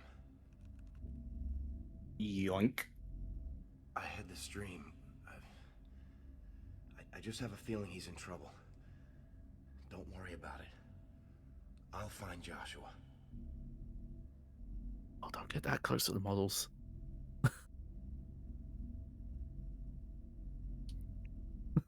Mom, your dress is... Hideous. What was that? You need a makeover, Mom. Anyway, I could just tell your gun was jammed. Let me unjam and give it back to you.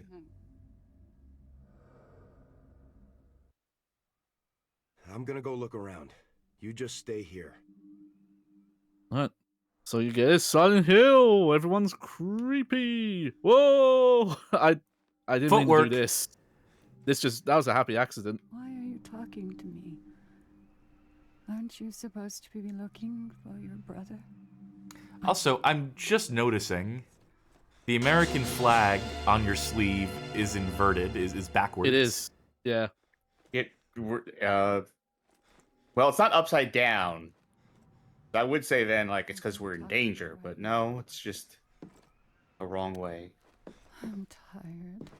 Alright, let's go basement hunting then. It's for Otherworld United States. Oh, of course, of course. Also, just to show. The rust, white, and blue. Okay, so it is a single action army. Yeah, look at this. Big iron indeed. That's like Max's gun from Sam and Max at this point with this proportion. Also, it's just a void in there. The barrel doesn't end. It's an infinite hole. The abyss is staring back at me. You know how Woo! dark this game is. I like how shiny everything is there. Hence I'd why say they got that. Shiny Entertainment developers on this. That was their contribution. Yeah. It was enough to get them in the special thanks. There's water here. Oh, maybe don't step in it. It's not because it's gonna get you wet, but because it just doesn't look good when you step in it. Yeah. Yeah. Like, it's fine from this angle, but from up top, it starts looking strange.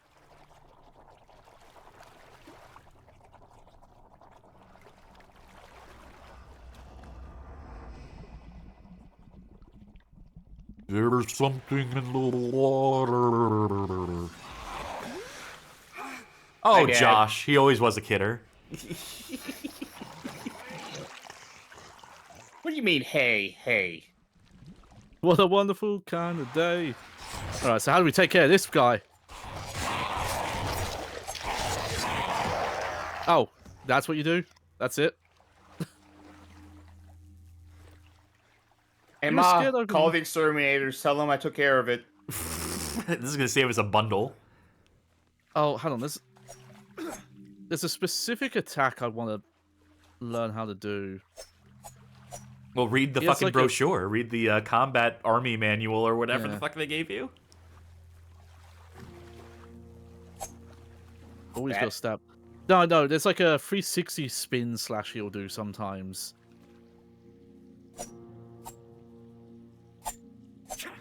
Tell you what, I'll look it up while you Yeah. continue. I just enjoy this good frame rate and water. Jesus, wept. It's really this bad? Oh, yeah. You're seeing what I'm seeing.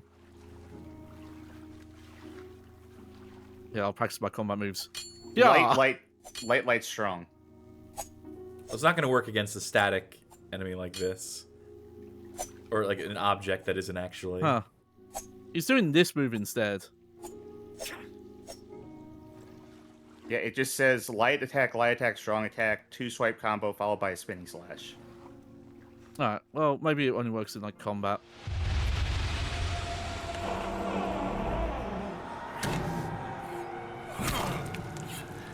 Dad, Dinner's ready.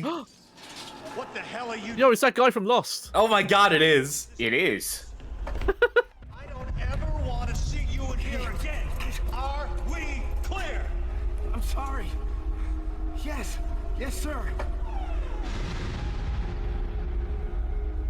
I don't believe the models are based on the actors, so I guess they just really like that guy from Lost.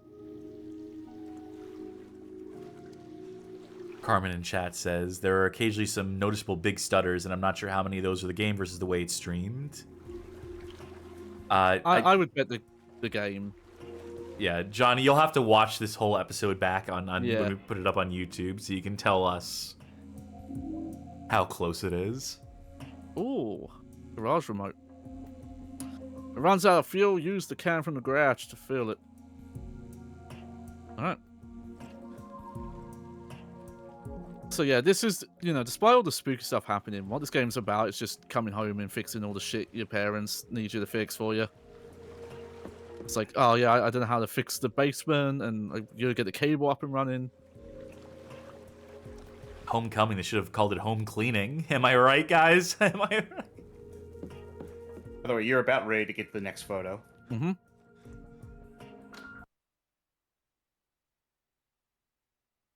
Yeah, why would they not update these screens to make the character model in these loading screens reflect the state of the character model in the video game?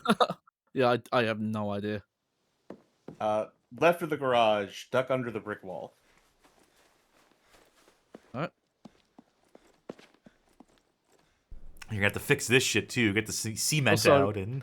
Yeah, I'm also a fan of a lot of this, like, I like to call it fake gameplay, because it's like, oh, I'm doing stuff, I'm pressing this button, and this happens. All right, and now go check out the slide. Oh, it's creepy. A big spider crawling next to my army toys in the park. Can you ride any of the playground stuff here, a la Resident Evil 6? No fun. Now, if they'd stuck to their the one vision, the Scrubs-esque parody of Silent Hill, Yeah. you'd absolutely be riding all these. By the way, I have the text that was written on that photo. It says, something crossed out, wouldn't let me squash the spider. Oh, we have a child's drawing. So yeah, all these drawings do have text with them. Where is Steven, Mummy? He can't play and I'm sad. You mustn't ask, my darling. Steven has been bad. Oh, and this bunny seems to be floating about in the water. So is children's drawings going to be like a motif throughout the course of the game? I mean, yes, it is. The answer is yes. Yeah. Just because they have an entire tab dedicated to it, so... I'll mention, we covered in the history, I talked about Tom Hewlett, you know, saying like, oh, I wrote stuff in to try and make it fit canon. Most of the child drawing stuff and what that is trying to say seems to be from him. And it'll make more sense when we get to it. Healing Mind, by the way, referencing the fact that we talked about this game being like, you know, coming back home to do all the chores around the house that mom and dad are too old to do. Yeah. Where's the part where the main character has to get rid of his parents' malware on their computers? Oh! Haha. Also, I just wanted to show off here. So the big tech thing in this game is that, like, oh, when you attack them, you leave the, you see that mark on them. And maybe it looked good at the time, but it looks real bad now. Like, it just looks like you're making, like, like, weird marks on them. Yeah, I wonder why I can't do the spinny attack. Is it a different knife? Because it said combat knife. Is that not a combat knife? Yeah. All right. Oh, wow. It'll happen accidentally at some point. I'm starting to wonder if it doesn't happen. I'm wondering if they removed it from the PAL version. Why would they do that? Okay, because when you do it, the flashlight does not turn with you. Oh, So he does the spin and the light just points forward. It's real strange looking. Yep. So yeah, again, they tell you all that stuff. You just unlock. remember the basics Also, yeah, of I should CQC? mention when you equip items to use them in this menu, it also happens if you let go and you're highlighted on an item. So if you just are like looking in this menu, you're like, oh, okay, look at my items, and then you're done. You can like accidentally swap weapons because you don't hit a button to confirm. It looks like you do, but you can do it without confirming as well. This is why I hate Oh. weapon wheel shit in video games. Yeah. It'll come up more later, but this one in particular is like one of the most awkward weapon wheels. Because it's you've always seen that. inconsistent from game to game. There's just no standardization for like how you switch between stuff between games. That and I just want to press a button to switch to the dedicated weapon. Or you know what? Let me go into a menu. I don't need to do shit in real time. Or if I do, I just want immediate button access on my keyboard. Let me press 1 for melee, 2 for pistol, 3 for shotgun, etc., etc. Oh, took care of that guy. But yeah, as shown, if I just use the knife, you could just stun lock them anyway, and it's a non-issue. But I'll use the other weapons just to show them off a bit. Every time we cut to these load screens, I'm like, who the fuck is this guy? Yeah. When you're saying they never went back and fixed those, I'm saying they decided, oh, we want to change the look of the character, started with the loading screens, and then the game had to ship. Yeah. And the weird thing is in like that vertical slice they made, he has this haircut. So at some point they like changed his design and it went back. Lending credence to Charky's joke theory. It's a real what came first, the apple or the orange situation. Yep, you don't got any gas, it's empty. Oh, is it? Yeah, cold empty gas can. Ah, okay. Well, where can I get some gas? Any over here? Nah. Why do you even need the gas can? Why not you see that? Oh. I only went into that menu to turn off the flashlight. I didn't change weapon, it just did it for me. They knew what you subconsciously wanted to do. Still my favorite picture. Still one of my favorite load screens ever is this fucking guy do it in mid-kip up.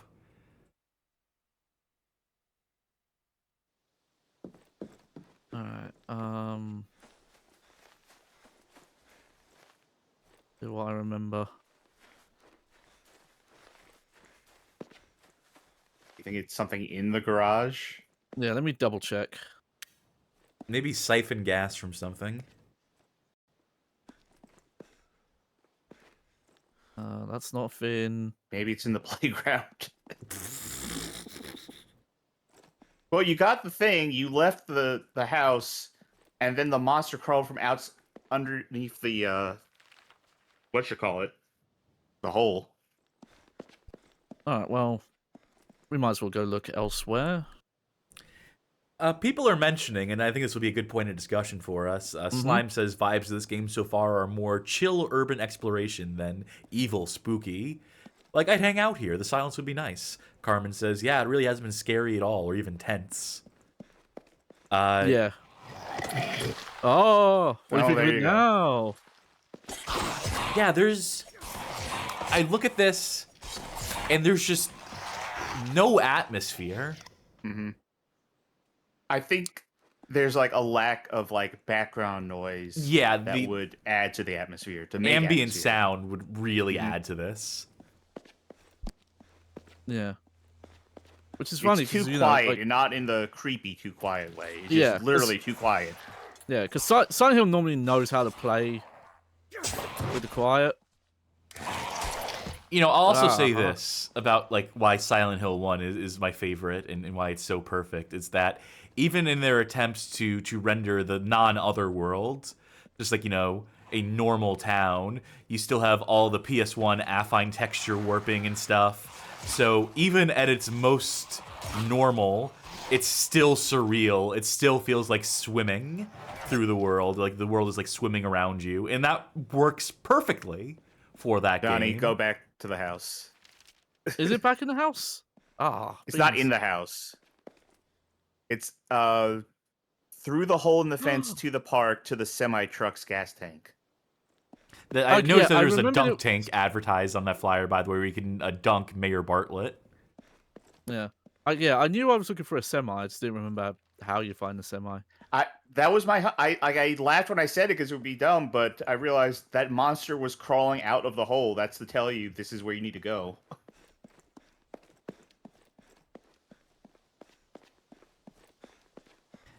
Carmen in chat saying Silent Hill uses the Silent Hill 1, that is, uses the limitations of the PS1 hardware to its strength more than just about any other game.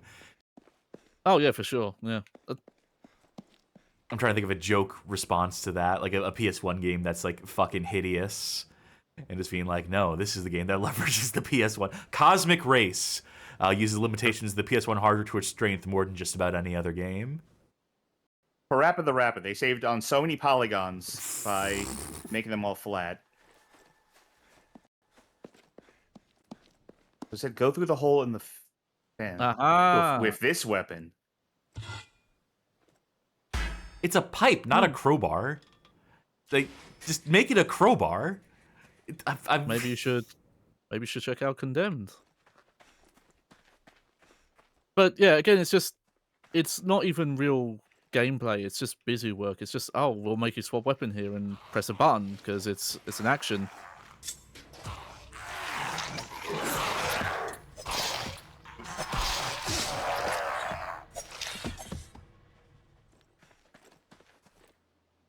Ridgeliner. Okay, so you combine the empty gas can with this.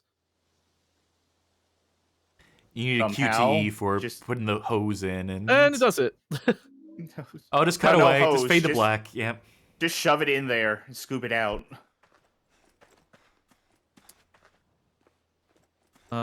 Okay. I was hoping I could Wait, did he examine the just say truck. it looks like someone siphoned the gas? That was you. No, I think it says it looks like you could siphon the gas. Oh. Also, by the way, how did this get in here? How did what get in where? How did the the truck. semi-truck get in here? Well, it drove off the roof and landed it here. No, they parked it here, and then they built the fence. They built the fences around it. It's like a ship in a bottle situation. Uh-huh. That's actually not how a ship in a bottle works. That would imply that they built the semi-truck after they built it in. They built it in the middle of the street. Ay vey. Why? Brain why fog, can you climb folks. Up here? The only thing foggier than this game is the brain fog I'm still suffering from post-COVID. So How's that cough doing? I've had to mute only 50 times so far tonight. Give or take 100. Right. Yep, the creepy park makes kid noises for some reason. Imagine a playground where to attempt to like fill out the noise to make it seem more fun, they just have sounds of children playing. Oh god, that's both creepy and sad. Just I guess depending on how many people are there at any given time, swings which way it is. Well, it would play when there's no kids in the park too. Yeah, then it's the creepy one.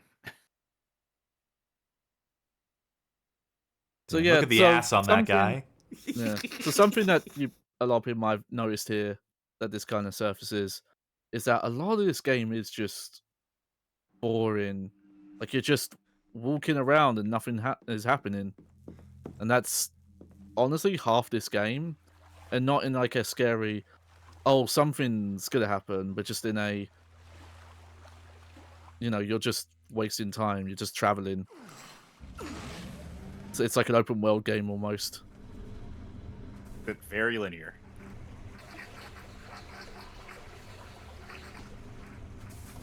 Speaking of, you're about ready for your next photo.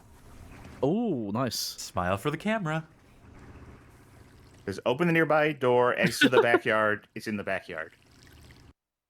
Wow, you really could not see what was that. Yeah, is. they really Oh, shouldn't yeah. have zoomed in on that. Whatever it was. You can see I it think now. it though. was.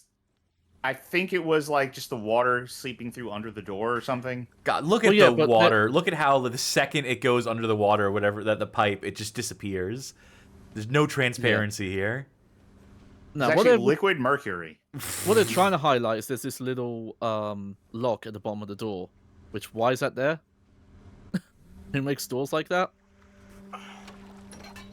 But it was so dark you couldn't see it in the cutscene.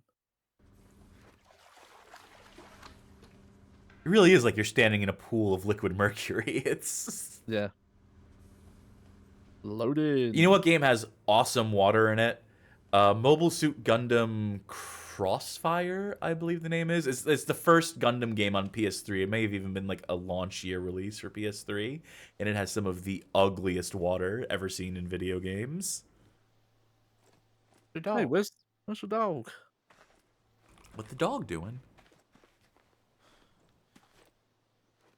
Where'd the dog be in? Okay, so the... Sid confirms that it is Crossfire that I'm thinking of. Yep. Oh, I can hear a dog. All right, you got to recreate the screenshot where as soon as it attacks you, you got to investigate the doghouse to pull it off. Yeah. I want to see you pull it off. Assuming there's an actual dog here, not just a sound effect. There's a kennel, backpack somewhere in here. A dog adoption agency that has the sounds of dogs barking on speaker. Just like the playground idea I pitched earlier. Huh. I guess that was a mandatory photo. Yeah. On these load screens, he looks like a discount BJ Blazkowicz from fucking Wolfenstein. And you know what?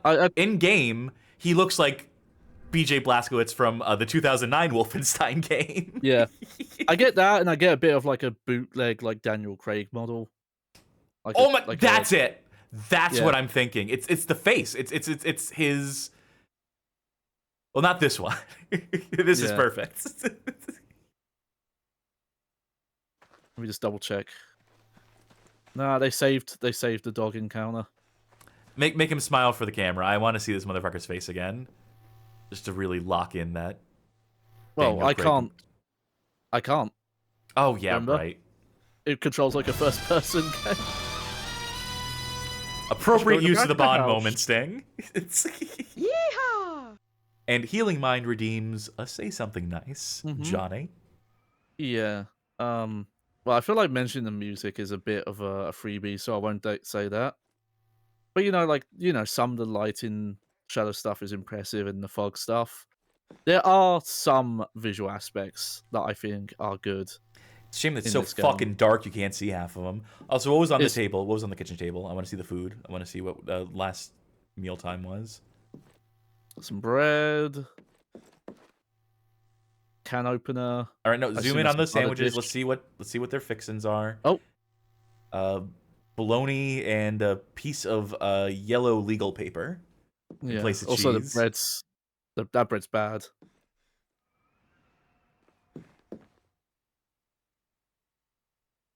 Oh, but I have a cassette.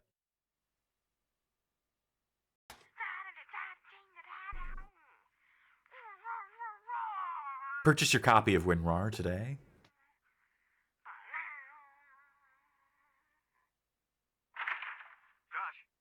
Josh! What are you doing? Relax, Dad. We're just making a radio show. Alex, go downstairs. Why? Just do it. Fine. Am I in trouble? No, of course not. Why are you yelling? I'm not yelling at you. Listen to me, Josh. Don't you think this is a little too silly for you? Do you want to end up like Alex, playing all this make-believe? I don't know. All right, from now on, just let Alex play with his own friends, okay? And if you need a friend, you come talk to me. Got it? Yes, sir. Everyone hates Alex. Yeah, it's. I want to remind you, by the way, that Alex is like 22 in this game. We don't know the exact age difference between them, but it's so confusing because you'd think they'd only be like a few years apart, but they're more than a decade apart. Oh, no. Oh, good. I was just trying to... I'm in the kitchenette. What kind of radio show are they doing where they're just going rar, rar, rar? I guess he was doing like the stinners, the interstitials between segments. Don't forget to ask Curtis about the engine. All right. See if we can figure out how to get the frame rate to stop dropping. Yep. Mum's sewing machine. Just when I close. Who's gonna mend that chair? Do you know if this game's on any engine that we know? Oh, just I'm like sure it's proprietary? I'm sure this is Yeah, this is a bespoke thing. collective engine. I'm pretty sure it's the same one they used for the Da Vinci Code from everything I looked up. In fact, the pre-production assets I have has some leftover Da Vinci Code stuff in it.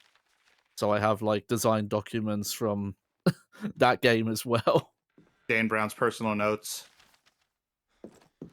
Chapters need to be shorter. I do like the mixed media maps. Someone redeem us say Oh, yeah. something nice because this is gonna be. Oh, I know it's only been 3 minutes, so I think there's like a 5-minute cooldown. Okay, I like diegetic maps in a video game where some of your maps will be, you know, actual proper maps like the town map, and then some of the maps will be children's drawings or, you know, just someone else's drawing, you know, someone else trying to sketch something out. I like that. The treehouse. It is more fun than just having, you know, a UI style of map where everything just becomes consistent through game logic.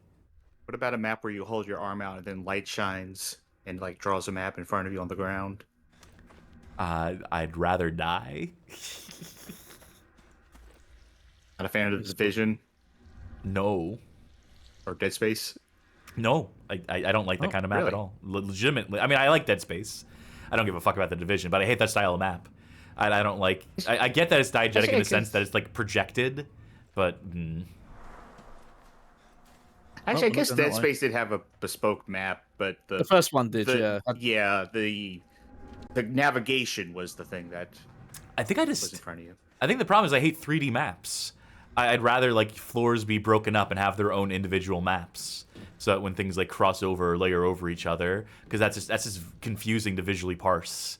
You know, I'd rather just have it be like, you know, distinctive floors, and knowing that you're like, you know, going up or down in that sort of way.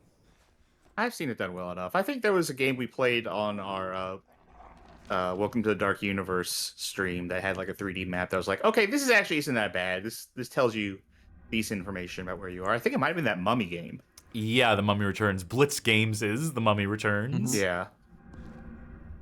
But it had a very decent map for a 3D game. Hold on. Why have so many people died? Yeah, this character's a fucking dunce. Alex is a fucking... I get why his parents hate his ass. What a stupid comment. What a dumbass. I guess he's trying to say that he thinks there's been like more deaths than when he was last here. Oliver Hall. We loved him because he was different. They loved us because we're all the same. Oh my god. We will never laugh the same again. Founder of Hot Topic, rest in peace. Yep. You can't Eric fucking Hall. put that in a video game and expect it to be taken seriously. Sleep on, sweet mother and wife, and take thy rest. God calls thee home. He thought it best. No Come to the dark rhyme side, in we have there at all. cookies. R.I.P. I can't fucking believe they put that line in this fucking video game. This is where Bruce Norwood lies. Nobody laughs, nobody cries. Where he goes, how he fares, nobody knows, nobody cares. My question would be... Our epitaph for this guy here, who gives a shit? All right. Columby. All who knew him have agreed he was a good man. See, that's just nice. I was gonna say, why are so many of these in rhyming scheme? Epitaphs don't have to rhyme. Your tombstone doesn't have to be like a limerick. All the rage in the late 1800s, apparently. Yep. Love is eternal, it can never be leashed. Head Davenport. We won't be able to ask you anything now. Real petty about some of these dead people in this town. Yeah, idiot. I was gonna ask you something, and you died. What's that guy doing? Take a fucking guess. Well, Why's that guy digging up graves? you want help? Well, he's a, you know, Looks he's fun. A worker.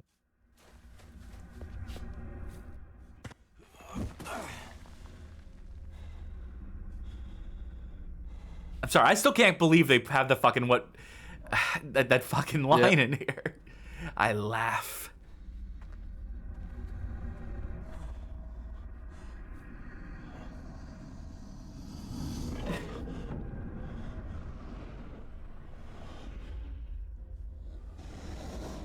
So yeah, they really built up to this dog encounter.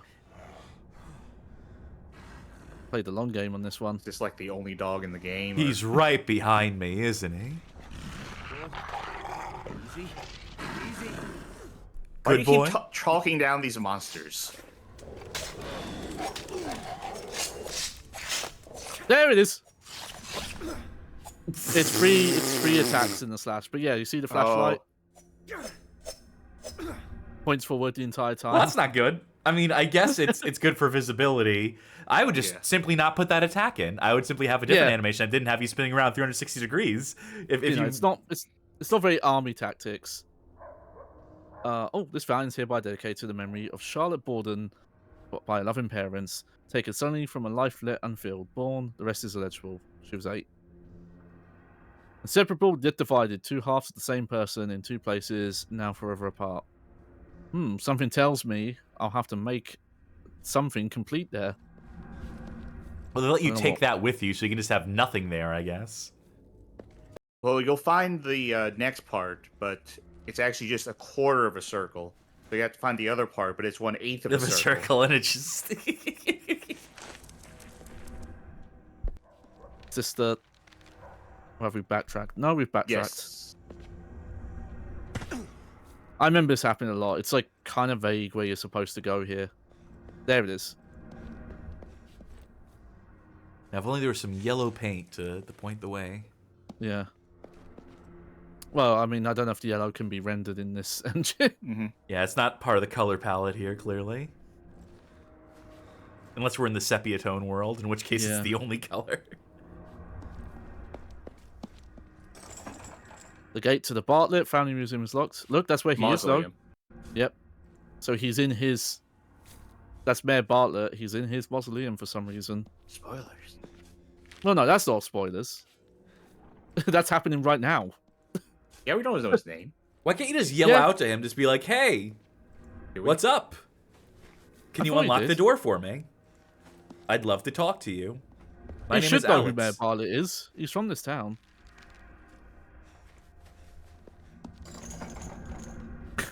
The gate is padlocked and overgrown with vines. Well, if this is one or the other, I could have done something here, but in combination... If it was just the padlock, that's not an issue. Never mind.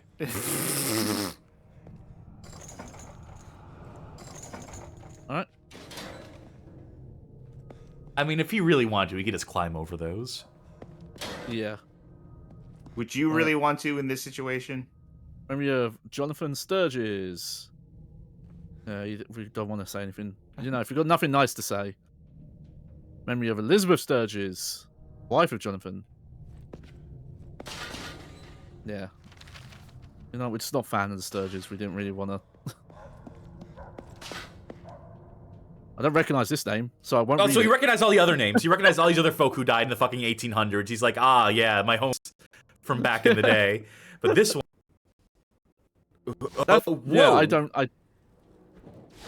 Yeah, I don't know. What just happened there? Did everyone see that shit? What happened?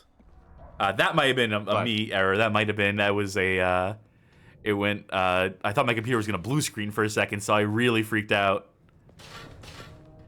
Yeah, that was definitely a you thing, because you started cutting out. Yeah, boy. Yeah. Oh. This is a very, That's still right. There we go. This is a very sort of New Orleans kind of graveyard. Like, everything is above ground here. Alright, so these are family... Whoa. Thought I almost got stuck. That's the end of the playthrough. So many young women have died in Shepherd's Glen. I don't recognize this name. I need a different weapon to break through these walls. Maybe we Pipe. should try Condemned. I don't know why I don't know why I'm thinking. Oh, you of can go it. through Maybe... that hole in the wall, probably, right? Yeah. Do some exciting gameplay. Loading. I mean, yeah, that's what There they we go. are. Because sometimes the button is like delayed. But what are the letters? Guy Alex, I forgot his name for a moment. Yeah.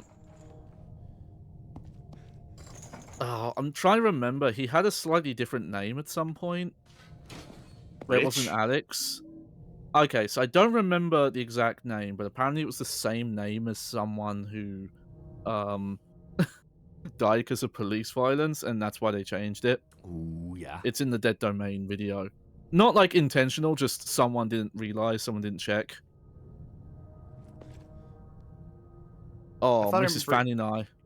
I thought I remembered in your show notes, the whole Dragon Ball Z section, there's something about Rich fighting Alyssa. No, Josh. Josh? Josh? Yeah. Okay. Yeah, the kid. Like I said, none of that's in here, so that's not spoilers. Didn't mention it from the top, we probably should have. So, Cass... Okay, yeah, so Charky does know the rough story outline for this game, but Cass does not know the game's story. Yeah, this is all new to me. I so knew of this I'm- game yeah. ancillarily, but that doesn't mean I know the synopsis.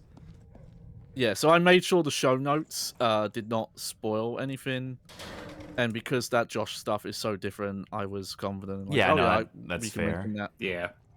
And I But I'm will definitely, be like, paying weighing attention in to this game. Yeah, I will be weighing in on this game's I'm de- narrative come end. I'm definitely paying attention to this game in the point of view of I know what happens in this story.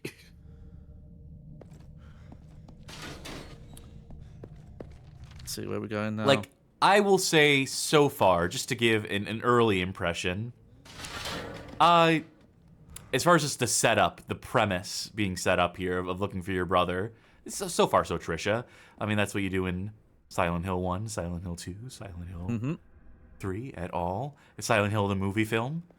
And having a soldier as the protagonist is not a terrible idea. I mean, I know Silent Hill is more about the everyman being forced into impossible odds, but you can have a diversion. You can divert from that a bit, or have someone who's a little bit more experienced. But, you know, a soldier's a good foil for that because they can have, you know, like I said, trauma from the war, PTSD, experiences having killed people, and, you know, the moral weight of that weighing on them.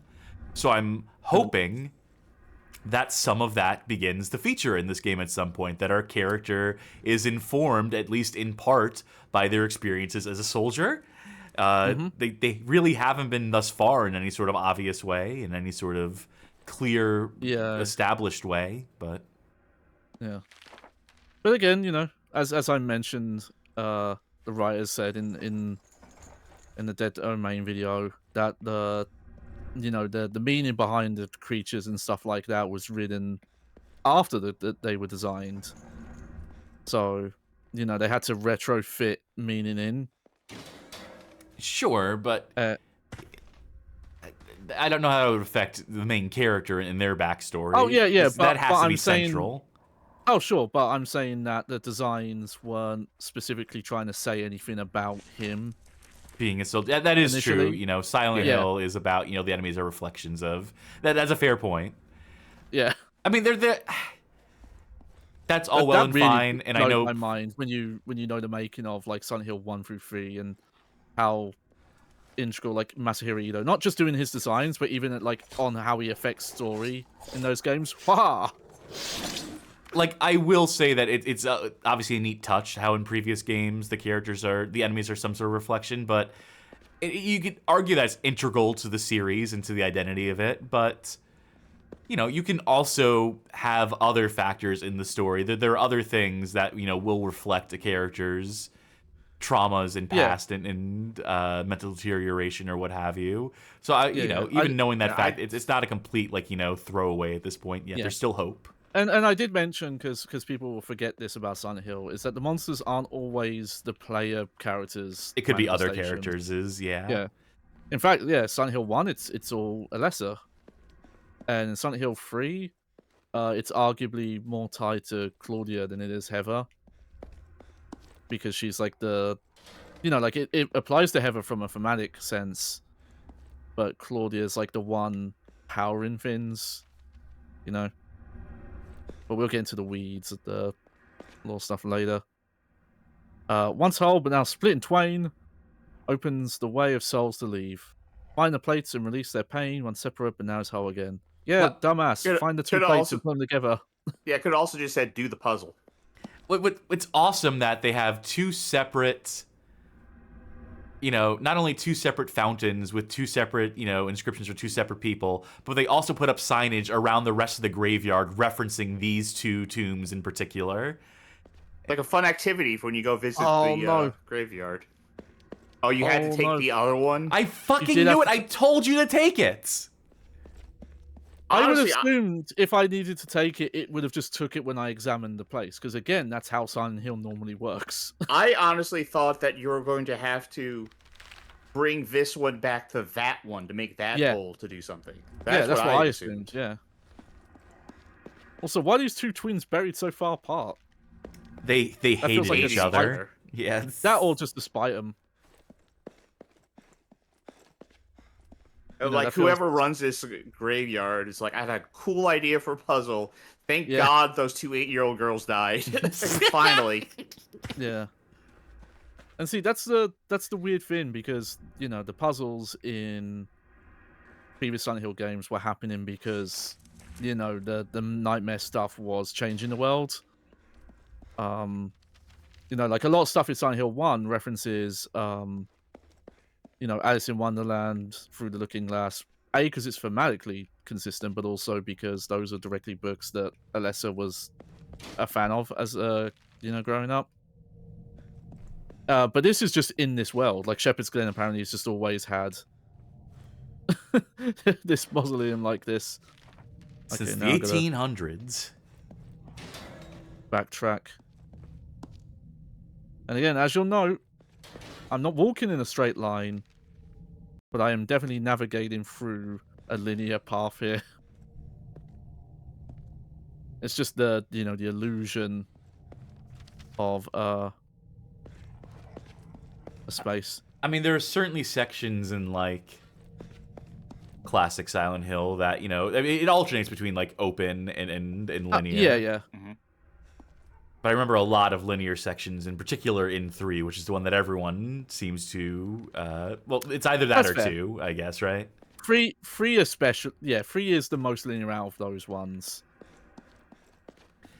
You're no, at you least... need to be. You're going too far. Am I? Yes. Yeah. It's literally marked... Or no, it's a save point, is what the circle with the 3 circles within it is, right? I see it now. It's down here. Like, yeah, why would you examine it and not take it? I'm still blaming the game on that. Like, granted, I probably missed the prompt, but I might have just moved away from the mausoleum place too quick to see it.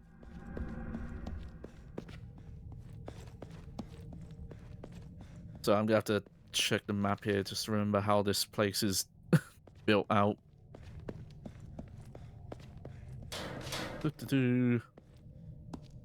Can I get a quick confirmation from chat that chat's still working? After that stutter that happened? Alright, cool. Yeah. Yeah, Slime's saying that Silent Hill 2 is the game I hear praised for more often, but Heather is absolutely the protagonist from the earlier games that she sees talked about more often. Oh, for sure, yeah. You know, as said at the top, Silent Hill 2, I think if you just judged it on its storytelling, hasn't been better. But, like, as an overall game, Silent Hill 3, I think, is the better one. And, you know, James, there's reasons to not like James, turns out, if you play that game. Oh, you don't say. And see why.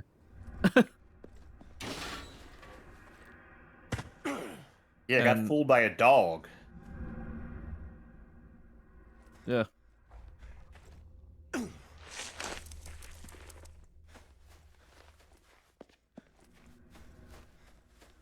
Alright, back down here.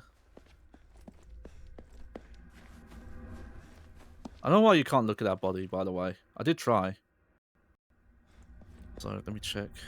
This is the Holloway Family Museum. They're wonderful families. The lock is And yeah, it's something got or this- other.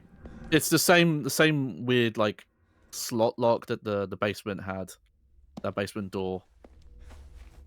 Wonder how we open that. Just make sure we're going the right way. Yep. I mean, Silent Hill 2 is interesting because, depending on the ending you get, the kind of person James is does change slightly. So it's interesting to think like, oh, that's the ending you got, and that's what you think of James and things like that. I think there's one key thing about James that doesn't change. Oh, yeah. Between- But like his motives and how he felt about Yeah, whether it was, not to... I mean, who gives a fuck? It's Silent Hill 2. Everyone knows this. If you're watching a Silent Hill Homecoming playthrough, Slime apparently doesn't. Well, I also don't think Slime in particular is going to care. I'm sorry if they do, but for this reason for killing his wife, whether it's a mercy killing or because he's just sick of dealing with her and wants to move on with his life and so on and so forth. That does color his character. That does can potentially color your interpretation of that character. Yeah, which is is an interesting aspect of it. All right, where are we now? Oh, we're in a parking lot.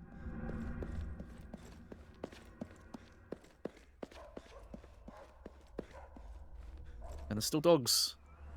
What the hell happened in the streets? Where's my tax dollars? Where's my This tax is also dollars like going? New Orleans. No, if you remember, we're looking for Curtis. Game doesn't tell us where Curtis is, but we might as well be looking for him. All right, who's Curtis? You find a memo where it's like, oh, get Curtis to help fix this thing. Okay. And so our character decides, find someone who knows about fixing guns. Oh, I heard there's a guy called Curtis and he fixes stuff. Wait, so you need to get your I think guns that's- fixed? Your single action army doesn't work? You can't theoretically use it right now? It's broken. The squad car like my dad used to drive. Oh no, my dad was a cop. That explains a lot. I assumed he was military. Yeah, from the but sir, in yes, the sir town. stuff, but in the town, coming back home to become a cop. Okay, fair enough. Yeah. This flag has not been taken down for a long time. What kind of flag is it? Oh! It's Schrodinger's flag. Where are we currently? Oh, the police station. This is the station where Dad works. Wonder if his buddies in the force know what happened here. Looks like nobody's here. Where are the police? What the hell's happening? I'm not gonna go in and check though.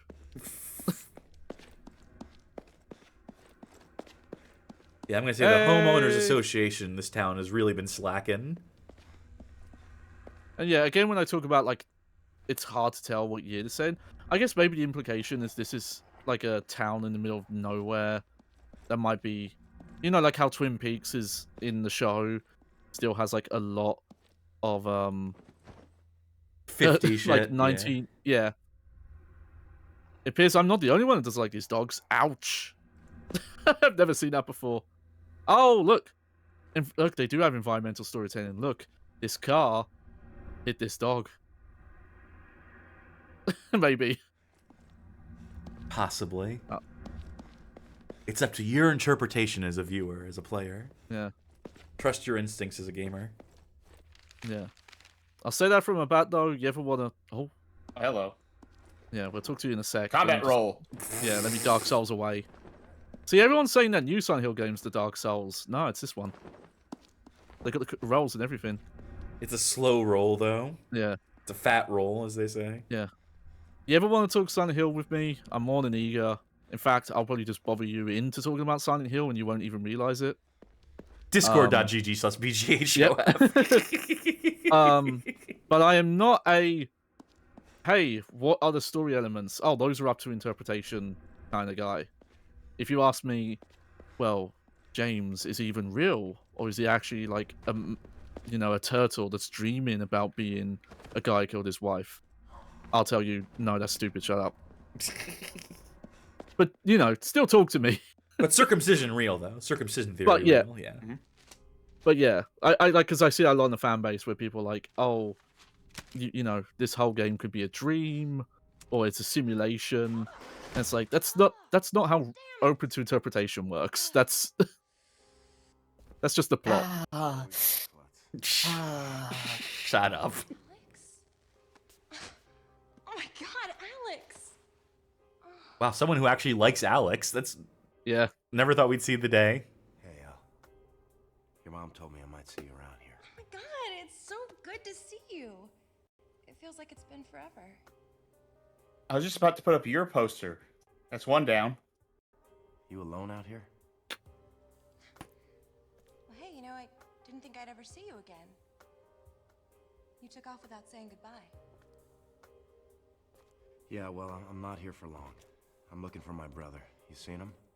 No, I haven't, Alex. I'm sorry.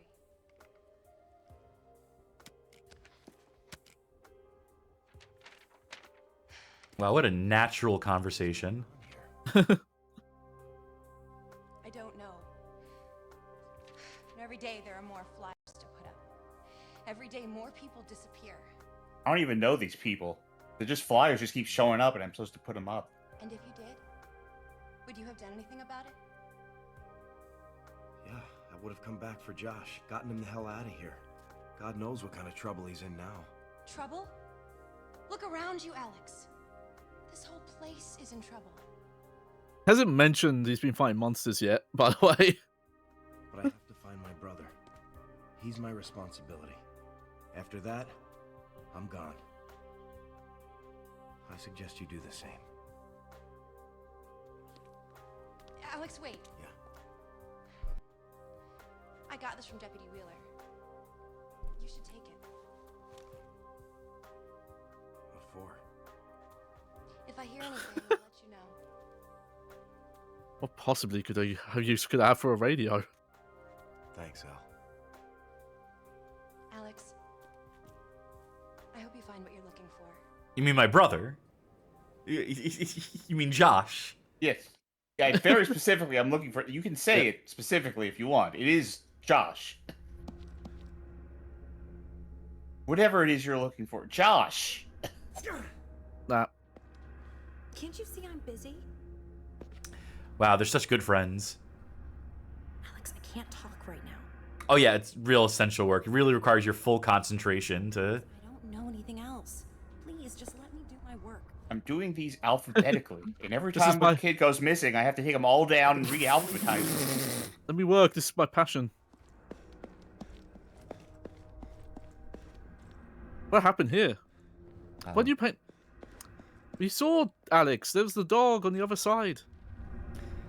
Man, done for. remember, this guy's a moron. He can't put context clues together.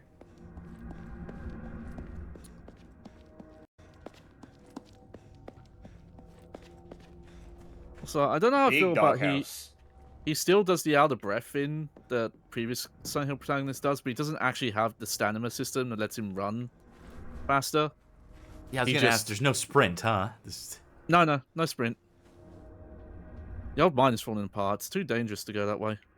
So you say for meant- now until we have to go Yeah. through the mine later in the game. Like, I saw the sign said violators will be shot, Yeah. survivors will be shot again. Classic. My uncle Yeah. has that sign at their So- house. I don't know if it was a cut area technically, but apparently, like the that vertical slice demo did start in the mine. But I don't know if that made it into the final game. Looks like Curse has stripped the usable parts from these. These what? This toilet Toilet seat? seat covers. Yeah, the seat bit's not useful. He stripped the entire toilet apart. A truck and a lot of junk is blocking my way. Curse must not be expecting guests. Just climb over it. You were in No, the they don't- army. They had you climb the barricade during training. They had you climb the Right. fucking... They didn't Yeah, teach me but that they shit in the army. But they tell you when not to climb as well, and you know, 101, never climb over a truck. You know, because it could move maybe while you're climbing it. Ah, but they did teach me how to duck under, so it's all good. All right, Marines. Today we're gonna teach you how to do the duck walk. Cool, huh? Use your smart combat knife to talk to people. Oh, my flashlight got turned off at some point. I don't think I turned it off. You know, we didn't even notice. That should tell you something about the fucking light in this game. About the levels here.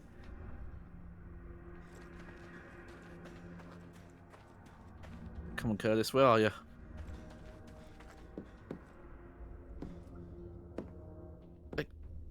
I get it, some of it's masking loading, but it really bothers me in this, like, just how much fake gameplay there is. Of just, like, it's kind of like you're doing stuff, but you're really just pressing a button and watching an animation. And it's the same 3 animations. You know, duck under, slide through, jump over. I think it's less about hiding loading and more about hiding, like, culling of objects behind and in front of you. Yeah, yeah. Which I guess is a style, a type of loading, but... Okay. Now this one's really important. Which dialogue option should we do? This one's important, you say? He's one? fucking with us. How's it going? Hey, man. How's it going? You messed up. Shouldn't pick that one. Yeah, second chance. Hello? Hello? Can I ask you something? I'm busy. Oh, you fucked up. Here's a third chance. I don't know. I give up. So legit, most of the branching dialogue systems in this game is just you pick all the options anyway. I don't know why it's like this. I mean, I know it's partly like this because, you know, Mass Effect was big at the time. But, like, I assume you were supposed to pick one option originally. And then something would happen. Maybe this'll interest you. Russian roulette. Also, this The guy's man's game. face. What is wrong with this guy's face? Alex. Right. Wait till you get, like, a front view of him. Military man now, I see. I'm pretty sure it's broken. What do you think? Like, Alex looks relatively normal, like a real person. I think you must have stole this from your daddy. This, like, cartoon face this guy has is so strange. He looks like a character in a 90s PC adventure game, a very highly stylized one. The only person... Like, how grainy the textures are on his face. Got it? And, like, the, you know, the depth and creases of his face are just drawn on, as opposed to rendered. Pretty neglected. What if the issue with the gun was that the safety was on and our soldier guy didn't know how to... This is not to dunk on the developers, but they took one of the things... Some information. I'll go to it in a bit. Have you seen my brother Joshua? You want to talk to the mayor. He knows everybody's business. Mayor Bartlett? You know where I can find him? Sure. Same place he is every day. Digging up people's graves. You know, there's something seriously wrong with that guy. You know? Like in the head. That's Mayor Bartlett? See, we weren't supposed to know that yet. Okay. Well, hey, I gave you some extra lore. Broken. Nobody around here gives a shit anymore. We let the entire street fall apart. Yeah. It turned to a No bottomless wonder the void. streets go into the void, yeah. Keep it. It's yours. What's the catch? Consider it payment for your help. I'm not going to need a gun. Pretty calm out there. Soldiers gotta have a gun. Beretta? Yeah, and we're still not going to mention we've been fighting monsters or anything. This is like the adult male equivalent of trading Lunchables in the Like a fair trade. school cafeteria. You got the Mark Mark 23 handgun. Hold on. I know we're nearing the end. Hopefully you find a Yeah, save. there's a good stopping point coming up. It's in good condition and it's easy to use. Hey, man, one more question. Which way do I point this thing? Take that shotgun off your hands. Yeah? How about if I slap you and kill you, huh? You're looking for a weapon? Take a look around the place. I'm sure you'll find something else you could use. Yes, sir. You got a lot of clock parts in this place. There a reason? Yeah, there's a reason. For fixing clocks. Haven't you noticed that every single clock in this town is stopped at Oh, this exactly bit. 2:06? No, I hadn't. Well, then take a look around, son. Why do you Why think should I that look? is? Well, hell if I know. I just try to fix them. But it's no use. They won't start running again. It's like something's not letting us move on. Yeah, so You get it? You get it? so I gotta point out, I'm sorry to get like firing range goon on Holy this here. shit, the frame rate when I aim it. Ooh, that's bad. Anyway, they call this gun a Mark 23. It's Mark 23 is a real gun. It is not this gun. The Mark 23 looks completely different. This is clearly a Beretta 92 FS. You could also say it's like a Taurus, like a PT, but two completely different types of handgun. And I know that's pedantic and that the average, doesn't fucking matter. But they could also just call it handgun. Just give it a generic name rather than just lying or getting it wrong. Yeah, it's weird, yeah. Also, we've seen this asset before. Yeah, well, if it ain't broke, don't fix it. Yeah. By the way, dude, I'm just gonna, Oh, wow, we even get a map of his place. Yeah, I'm just gonna loot your place, by the way. Don't mind me. Have one of these. Also, check out how long it takes to do the gun bat animation. Bap. Oh, that's fucking brutal. Yeah, when you said I could take the pistol, you meant I could take the pistol and everything pistol related in your house, right? See, well, you gotta have a matching set. Mm-hmm. Alright. Let me quickly finish looking through here.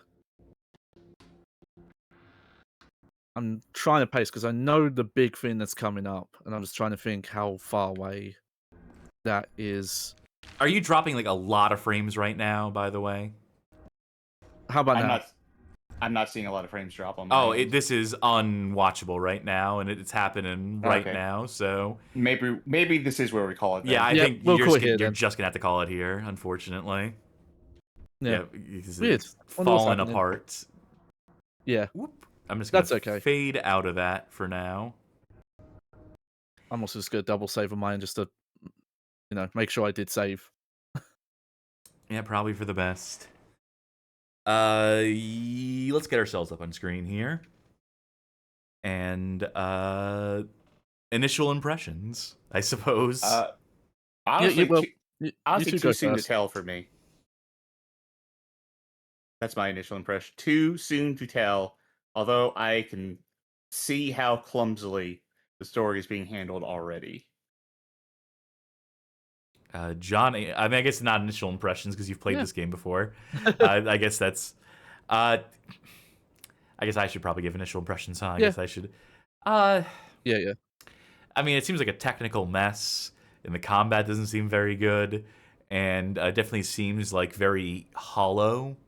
It seems like, you know what it seems like? It seems like a Western studio trying to replicate Silent Hill without any of the original talent that made it possible.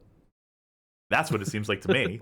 I'm not ready to write it off completely yet at this stage. If I didn't know what we know about like the game and its reputation, if I was playing this game myself and just, taking it as it came, I would at this point still have some hope for it. I'd just be like, well, it's a slow opening. Maybe there's like concessions made. Maybe, they didn't want to like immediately dump players into the thick of it or what have you. They wanted to like get players acclimated to the universe because this could be someone's first Silent Hill game. It's, for a new generation of consoles. This is the first. Wait, no, it's not the first one to feature on a Microsoft console. Silent Hill 2 was on Xbox. And 4. And 4. Yeah. Yeah. So that's where I have it. So I don't know. I would be intrigued by the premise. I would be cautiously interested in where it might go. Yeah, That's my no, I take think on that's it. fair. Yeah. Um, I'll say like what my thoughts would be playing this part up so far. So, like I said, it's like some of the visuals are very on point for Silent Hill, but they are a bit unoriginal. It's like very safe, but because we don't know the full extent of the story, it's easy to forgive right now because maybe there's a reason it looks like Silent Hill 1. The reaction to the combat would be I would try it legit the first time and just be like, it's weird that it's this Zelda combat. It feels so tonally mixed up. And then, like I did in my first playthrough, I would have figured out, oh, you can stun lock almost every enemy with the knife, and if not the knife, then the pipe, and then the combat just becomes a snooze fest. But Silent Hill, I think the original Silent Hill games actually do control pretty well for the genre. I know not a lot of people agree, but a lot of people play Silent Hill for the story and for the atmosphere. And the atmosphere is mixed. Again, the aesthetics there, the fog's there, the music's there. Obviously, it's not as technically proficient as what even the PS2 games were, but there's at least still the intrigue. We don't have much with the story. It's obviously been very on the nose so far, and knowing where it goes, it's even more on the nose than it appears, in my opinion. So, but like, yeah, the main thing is just like, even if I hadn't messed up in the cemetery there, when you kind of start to pick up on like, oh, these kind of like small dungeon level areas, you are just walking in a linear path back and forth. So I think that's another thing I would pick up on because a big thing I like of survival horror is that like slowly opening up little circuits and areas. And yeah, this is less a survival horror game. It feels like even with its limited resources. But yeah, it wouldn't have completely lost me yet. We'll see. We'll see how the future holds.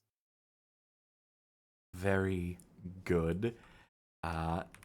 And I suppose on that note, with all that being said and the gameplay portion of the episode wrapped up for tonight, it's time for us to say, folks, thank you for tuning into this, the first episode of several of our Silent Hill Homecoming playthrough. We got the history out of the way, so that was good. We got a start on things, and it will soon to open up, soon to get into the core of it. But yeah, spooky season continues on the Bad Game Hall of Fame. This is going to be kind of our main event for the month, I think. This is one that I know Johnny has been working on for a minute now, and has been eager to do, so I'm glad we're finally able to do it. And this is, I think a fairly big game in terms of, being a big franchise, being, a well-respected and recognized series, and getting to cover something that is, a lesser appreciated, if not outright hated entry in said series. So, interesting dynamic, to be sure here. Stream schedule. When you can expect to next see Silent Hill Homecoming, and the things in between. For Thursday, we will be returning to Night Cry, the spiritual successor to Clock Tower, concluding it in that episode with any luck at all, that patron-voted playthrough. Friday, Johnny, the Bag Game Hall of Fame, will begin a playthrough of Dead Rising Chop Till You Drop. Now, how many hours of history do you have for that game?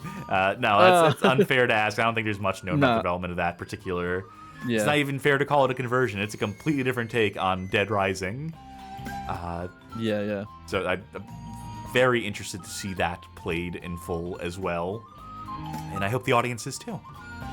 Saturday, still pending. Still haven't figured out what we're doing this Saturday. It'll be something spooky. It'll be a theme night or a variety night with some sort of a spooky hook. As 'tis the season for such things. It's always something on the Bad Game Hall of Fame, right? Monday, as per usual, our casual Monday time slot where we play not so bad games and indulge in a bit of casual conversation, shoot the shit, so on and so forth. And then that'll bring us to Tuesday, October 14th, when you can next expect to see Silent Hill Homecoming on the stream for its second episode, the continuation. And I'm also going to say this. Assuming that Nightcry is finished, assuming we are done with it, we're not going to go directly into another patron poll. Instead, we are going to pick back up with our playthrough of Resident Evil 6. Me and Sharky will begin to tackle Jake's campaign in the game. That'll probably be a two-parter, that little campaign within the game. And then after that, we'll be 3/4 of the way through the game. We will only have the Ada playthrough after that in a Mercenaries episode, potentially. So a playthrough, has it been like 2 years in the making? Something along at those this lines. stage, the playthrough that never ends. The playthrough we have to space apart because our own mental health and well-being. So things to look forward to this October on the Bad Game Hall of Fame. I need to make a proper playlist for the spooky season episodes that we've done in the past for previous years and for this one. So maybe I'll get on that. But hey, with all that out of the way, if you like what you saw here tonight, consider joining our Discord server, discord.gg/bghof, a community of connoisseurs. Talk bad games, good games, every game in between, things that aren't games. Please talk about things that aren't games. I'm so sick of video games. And there's also a bad game club. If you must talk about video games, talk about the current game of the month in the Bad Game Club, which is Monsters, Inc. Scream Arena? Team. Scream Team. Arena. That's the weird one you got. Oh, that's the YouTube one, isn't it? dodgeball one. That's right. Yeah. It's very distinct names. I'm glad they picked such unique names for all these. Yeah, Scream Team for the PlayStation 1 or PlayStation 2. Pick your poison, folks. And then share your thoughts on it. I know a few folk are getting into this game this month. And some folk have played it apropos of nothing already know about this game coming into it. Have played it in months prior and just came in to be like, yeah, I played this recently. I'm just thinking in my head, why? Why would anyone? Anyway, new months, new bad games as part of the Bad Game Club. So if you're watching this playthrough outside the month of October, it's gonna be something else. Why don't you check the Discord and find out? And hey, if you really like what you saw here tonight, you might consider financially supporting us here at the Bad Game Hall of Fame, supporting our endeavors financially by subscribing on Twitch, pledging on Patreon, or becoming a member on YouTube. Any or all of the above will grant you access on their Discord server to a Patreon Saints channel, wherein you can vote in polls for upcoming playthroughs, make suggestions, gain access to exclusive content, and also be appreciated by us. Have our personal thanks for keeping the lights on, which is something that Silent Hill Homecoming struggles to do, is keep the lights on at a steady frame rate in any sort of visible way. But we'll appreciate you if you help us out in that way. We also appreciate you just tuning in. We appreciate the fact that not everyone can financially support us. And so if you're looking for a way to help the show out that doesn't require paying money, we might recommend going over to our YouTube channel and sharing our videos with folk, particularly ones if you're looking for just some easy ones fit for sharing. We have a suggested viewing playlist. It's 20 handpicked episodes that we think make for some of the best onboarding onto this show of ours. Or maybe someone who's a real big fan of circumcision, and they might get something out of the Silent Hill playthrough. I don't know. We leave it to your discretion, dear viewer. Mm-hmm. Hey, we should see who's streaming at this hour. See who else, who's up to what.